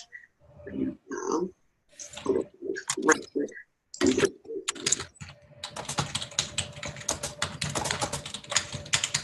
there's your perfect pyramid. And as you can see, we're looking up in this corner right here. And there's also images, sides.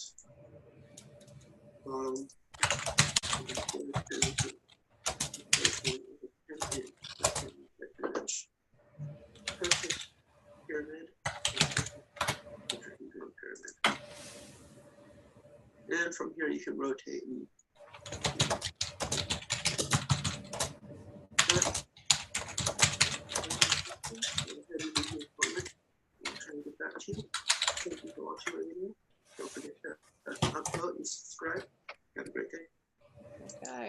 That's that. Okay, let's play the video with that goes to the cube, where the tetrahedrons I'm going form the cube. to build a Hold on. perfect Look at something. four-sided pyramid. Say that again. Let's go to the part of the video where it shows tetrahedrons being used, 4 tetrahedrons being used to form the cube. Oh, it wasn't. That wasn't it. No, it didn't show it. Oh, all right. Hold on one second. If you roll over your mouse along the bottom of the timeline of the video, you should be able to see an image of a cube.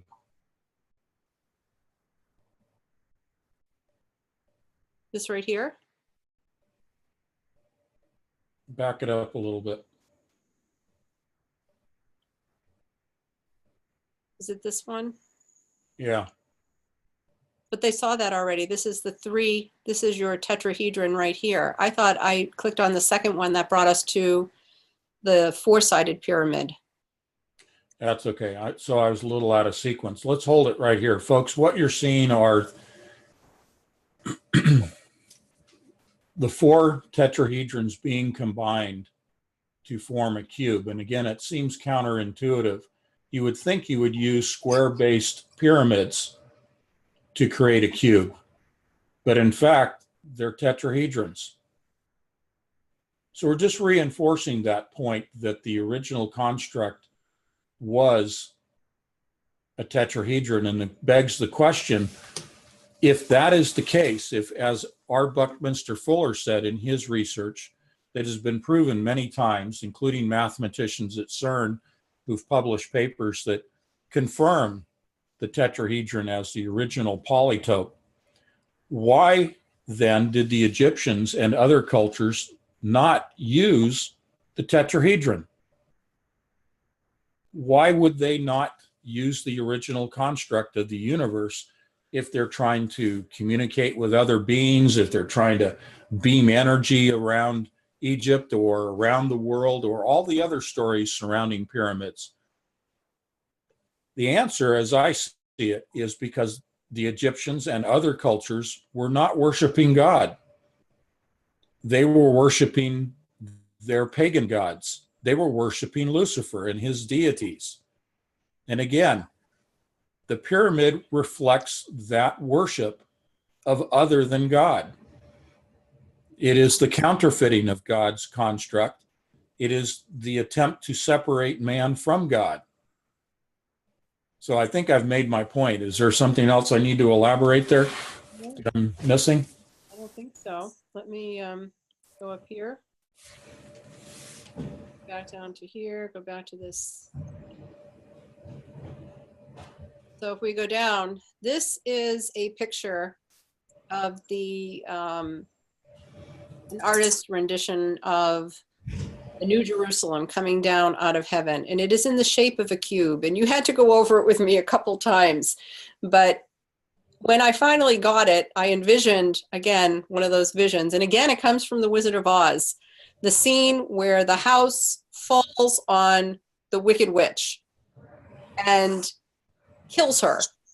And so I see the Lord bringing down his original construct right on top of the pyramids with the square base and putting his construct in its origin right on top of him. And so can you explain that? Because to me, it looks like he's coming down with this cube on top of it, but that was the original construct, correct? Right. It's basically 4 tetrahedrons formed into a cube, as I said. Mm-hmm. And this forms into the New Jerusalem, which is 1,500 miles in the directions, the right angles of a cube.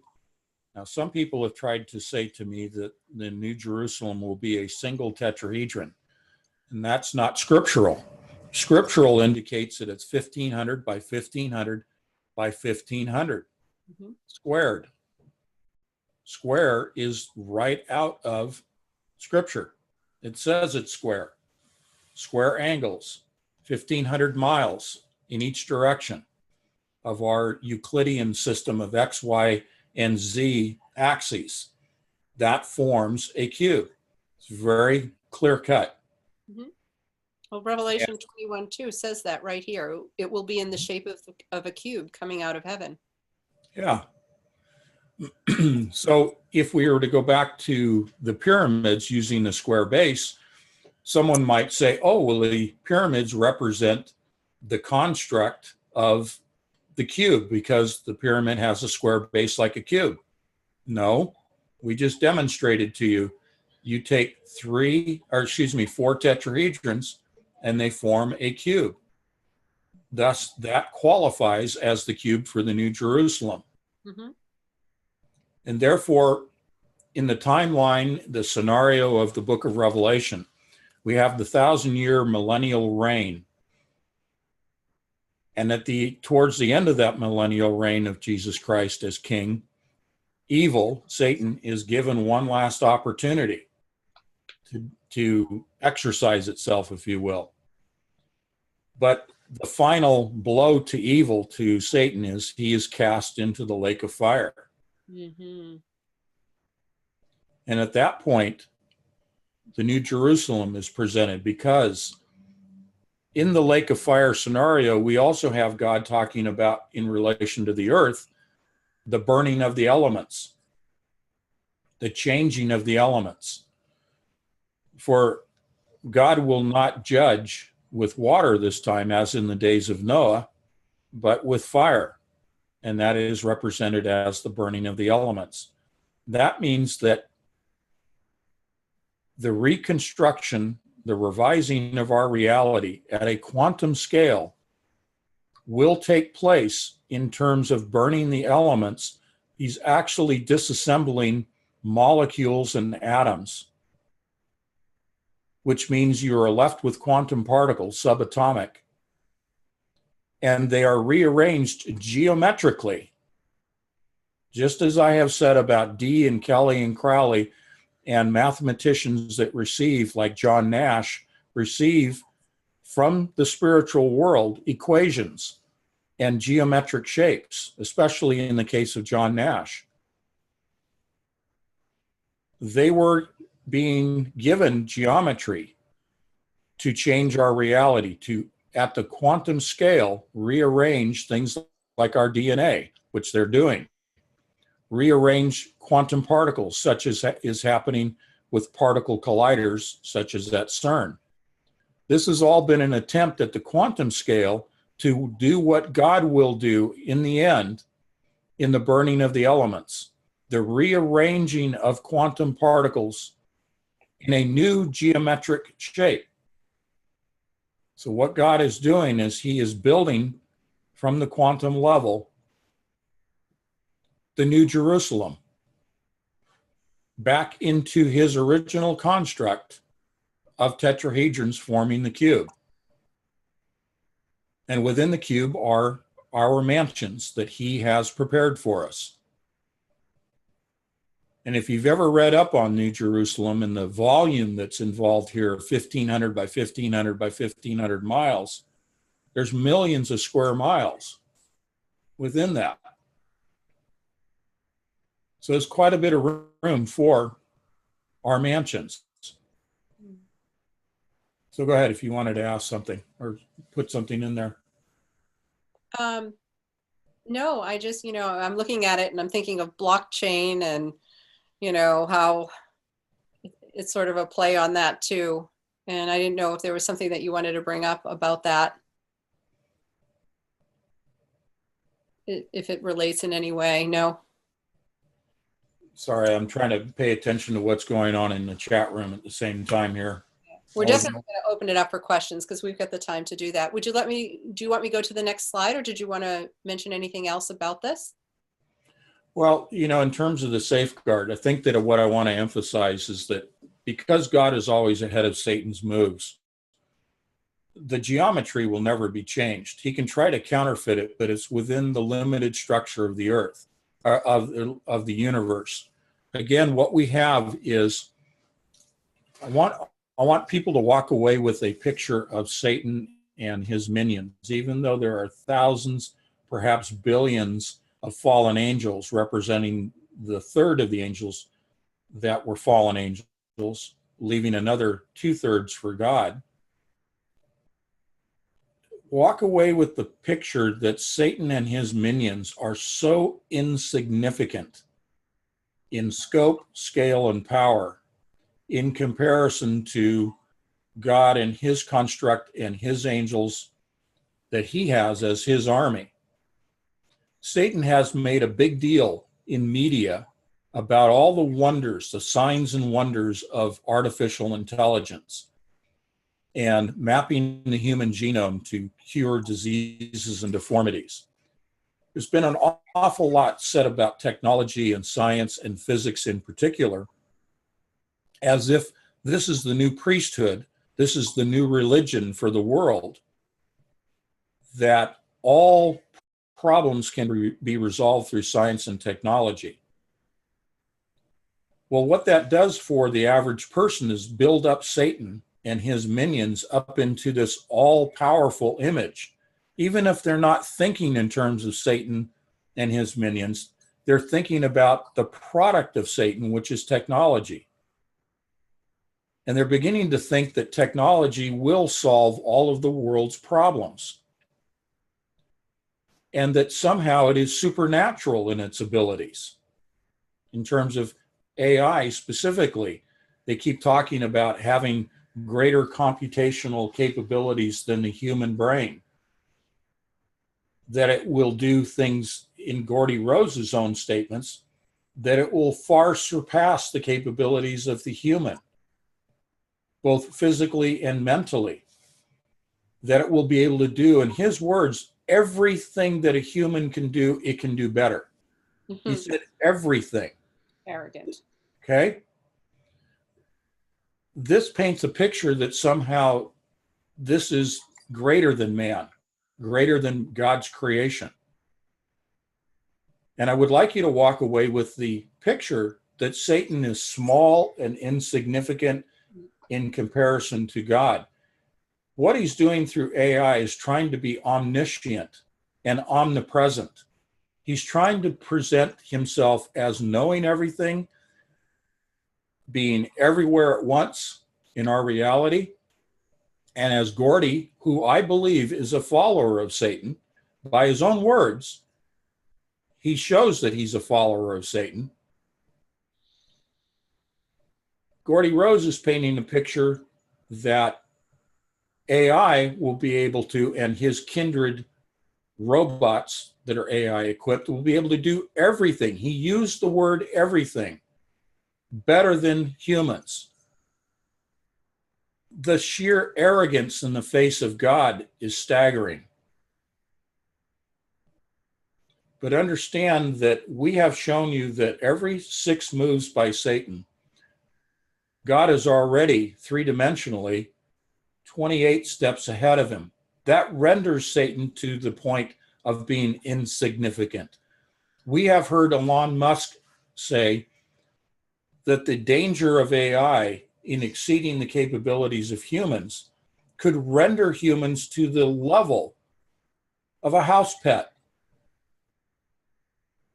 Well, this is what the level of significance that Satan occupies in the scope and scale of God. Satan's a house pet. So they take the same concept that they know, the relationship of how insignificant Satan is to God, and they flip it around. They counterfeit it. They do the mirror process and flip it around to counterfeit it and make it look bigger than it is. It is like a house of mirrors in the refraction process, in which Satan and his minions appear larger than they really are in the mirror. It's not only the reflection of the image, but the refraction causing the distortion so the image appears larger than it really is. This is all lies in the signs and wonders. This is all the grand deception of Satan. Now, all of this activity, all of these lies and deception and counterfeiting and refraction and reflection is all happening according to God's plan. Satan is nothing more than a tool. Think of him like a crescent wrench in the hand of God. The wrench itself has no power and no purpose until it is picked up and operated. Satan is but a tool of God.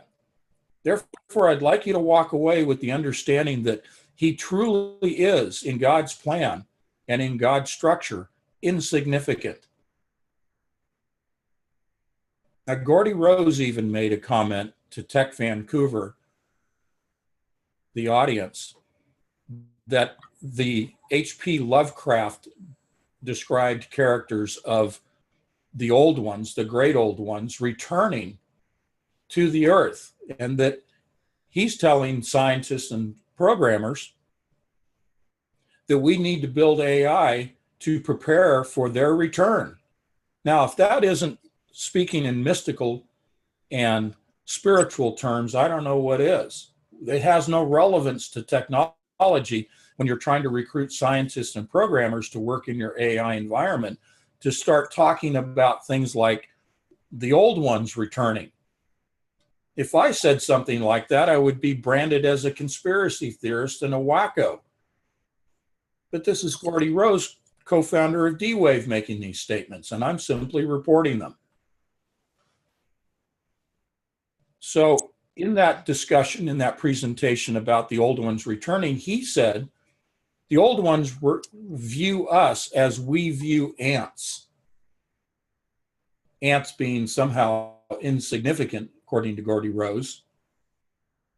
Well, if the old ones view us as ants, according to this analogy, this description, I offer to you that God views Satan as an ant in the same frame of reference. He's just a tool. Don't let technology scare you. You have to keep it in its proper perspective. So go ahead. Well, this is the last slide in this presentation, and I'm glad we were able to go through them all again because I know it got stuck on the last time. But I want to read from Isaiah 14:16.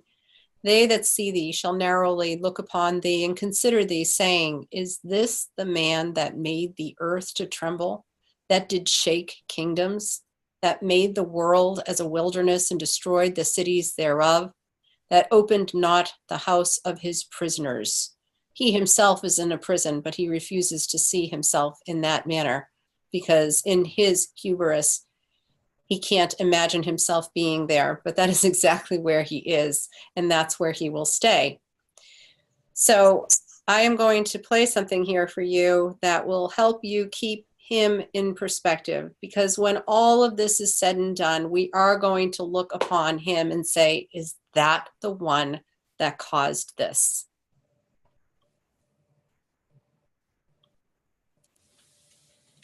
Let me go back here.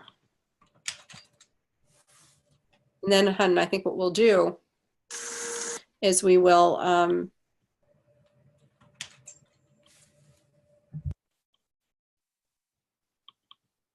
can you see this?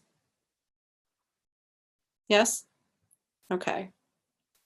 Just keep in mind that this is what it's going to be like, folks, in the end.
So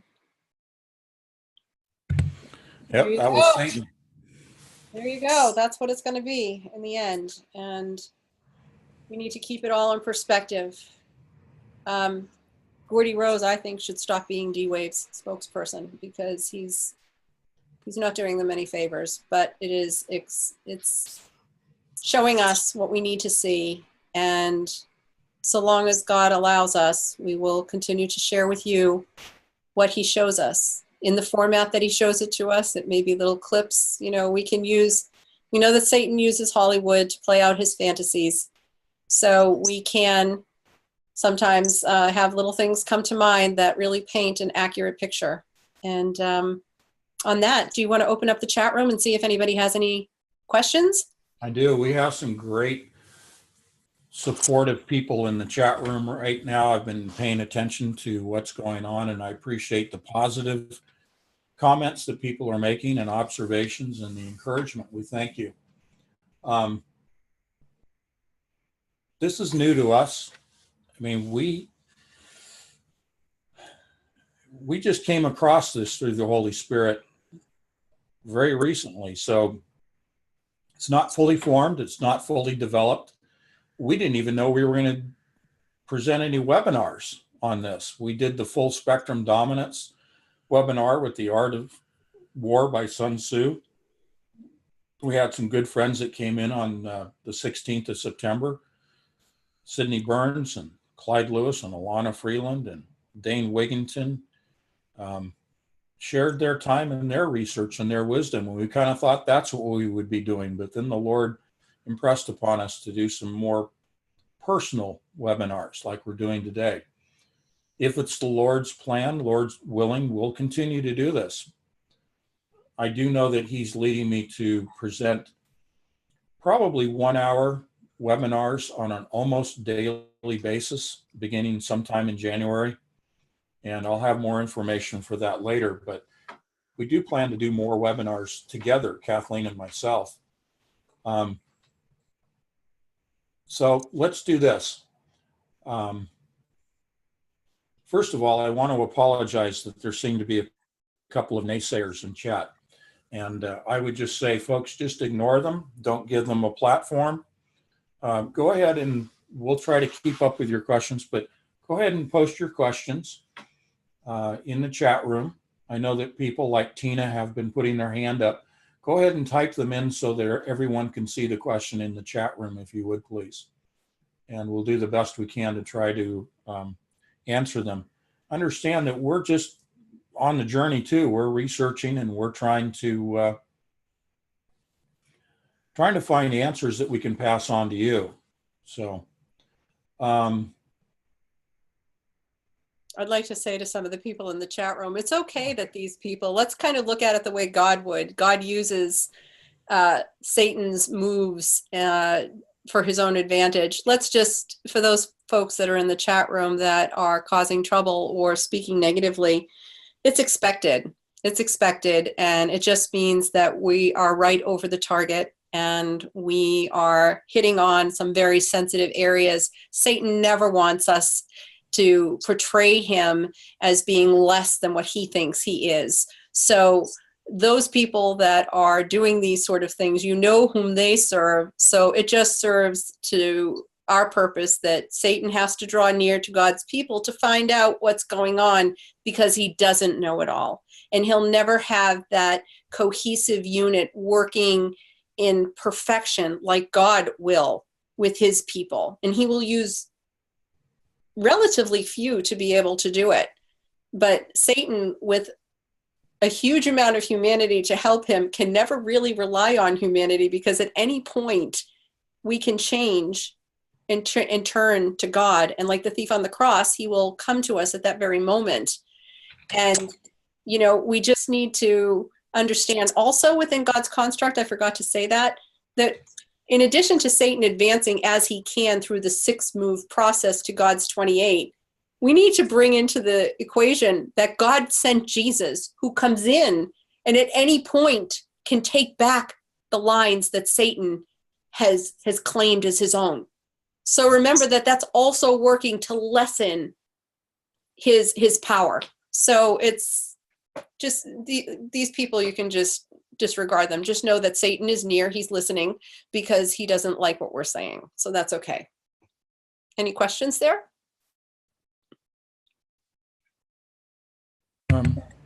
Not yet. Go ahead and put your questions up there. I know that people have been raising their hands, but I prefer that if we can see the questions here in the chat room.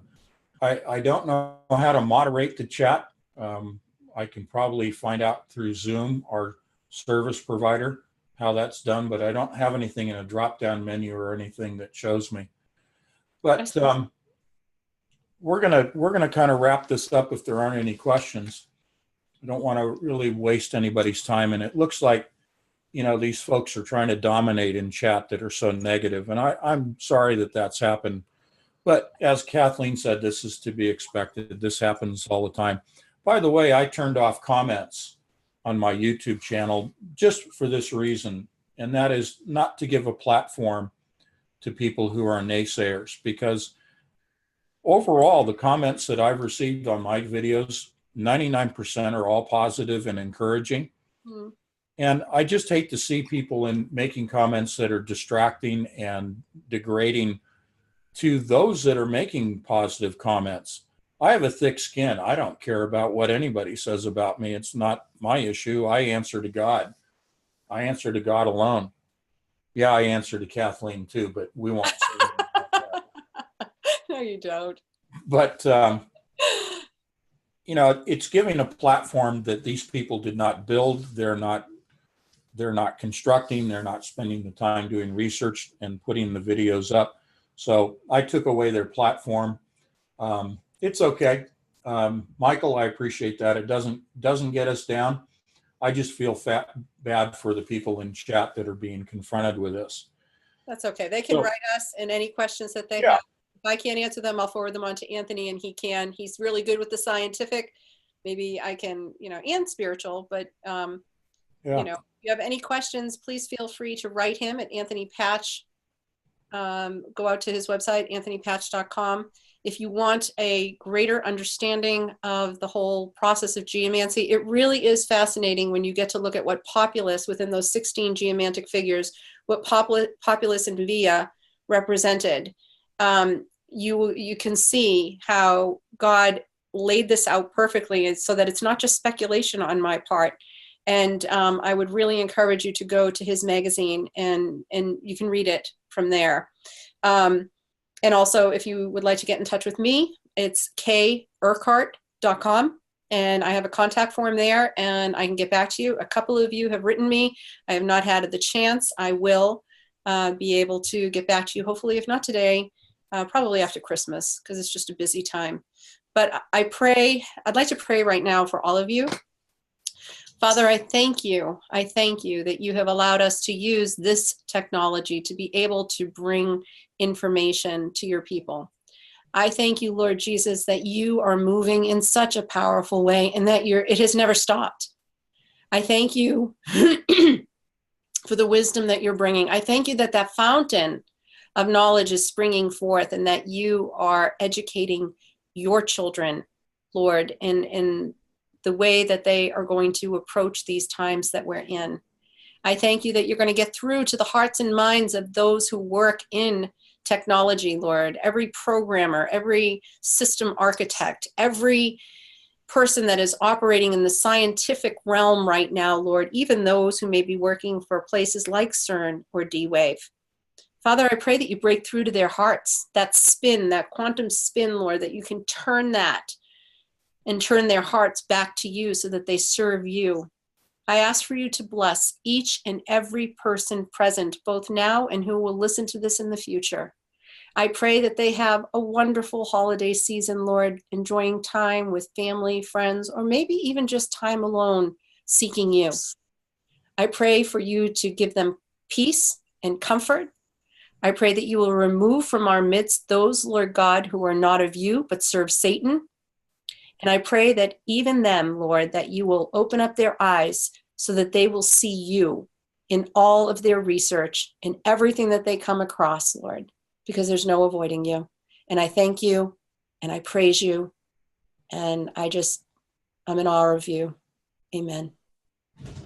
Thank you. Amen. You know, Okay. we will make the video available on demand. It'll be posted on my home page.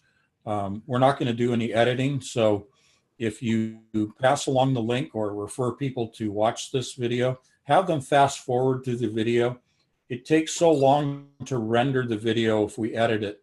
I don't want to delay getting it out. A lot of people were frustrated that it took so long to get the on-demand version of the last webinar out. So what I'm going to do is take the link to Zoom's server that has the recording, just as we're recording it now, and we will post that link unedited. And then if people will just fast forward through the video, they can get to the beginning, because we had quite a bit of time where we just left the meeting rolling. So with that said, please contact myself or Kathleen if there are specific areas you would like us to research and present in future webinars. If there's an area that was not clear today that you would like more clarity and emphasis placed upon, we're happy to do more webinars. And as I said, I'm hoping to start in January individual webinars of about an hour in length on one specific topic at a time, something I can't do on Truth Frequency Radio. And this will be something to enhance the Entangled magazine articles that we publish every month on the first day of every month. And I greatly appreciate everyone who has subscribed to support our research. Okay, so we're going to wrap this up. I don't really have any other questions in there, but thank you very much, everyone. And we're going to conclude this. And Merry Christmas to everyone, and God bless you all. Thank you. Thank you.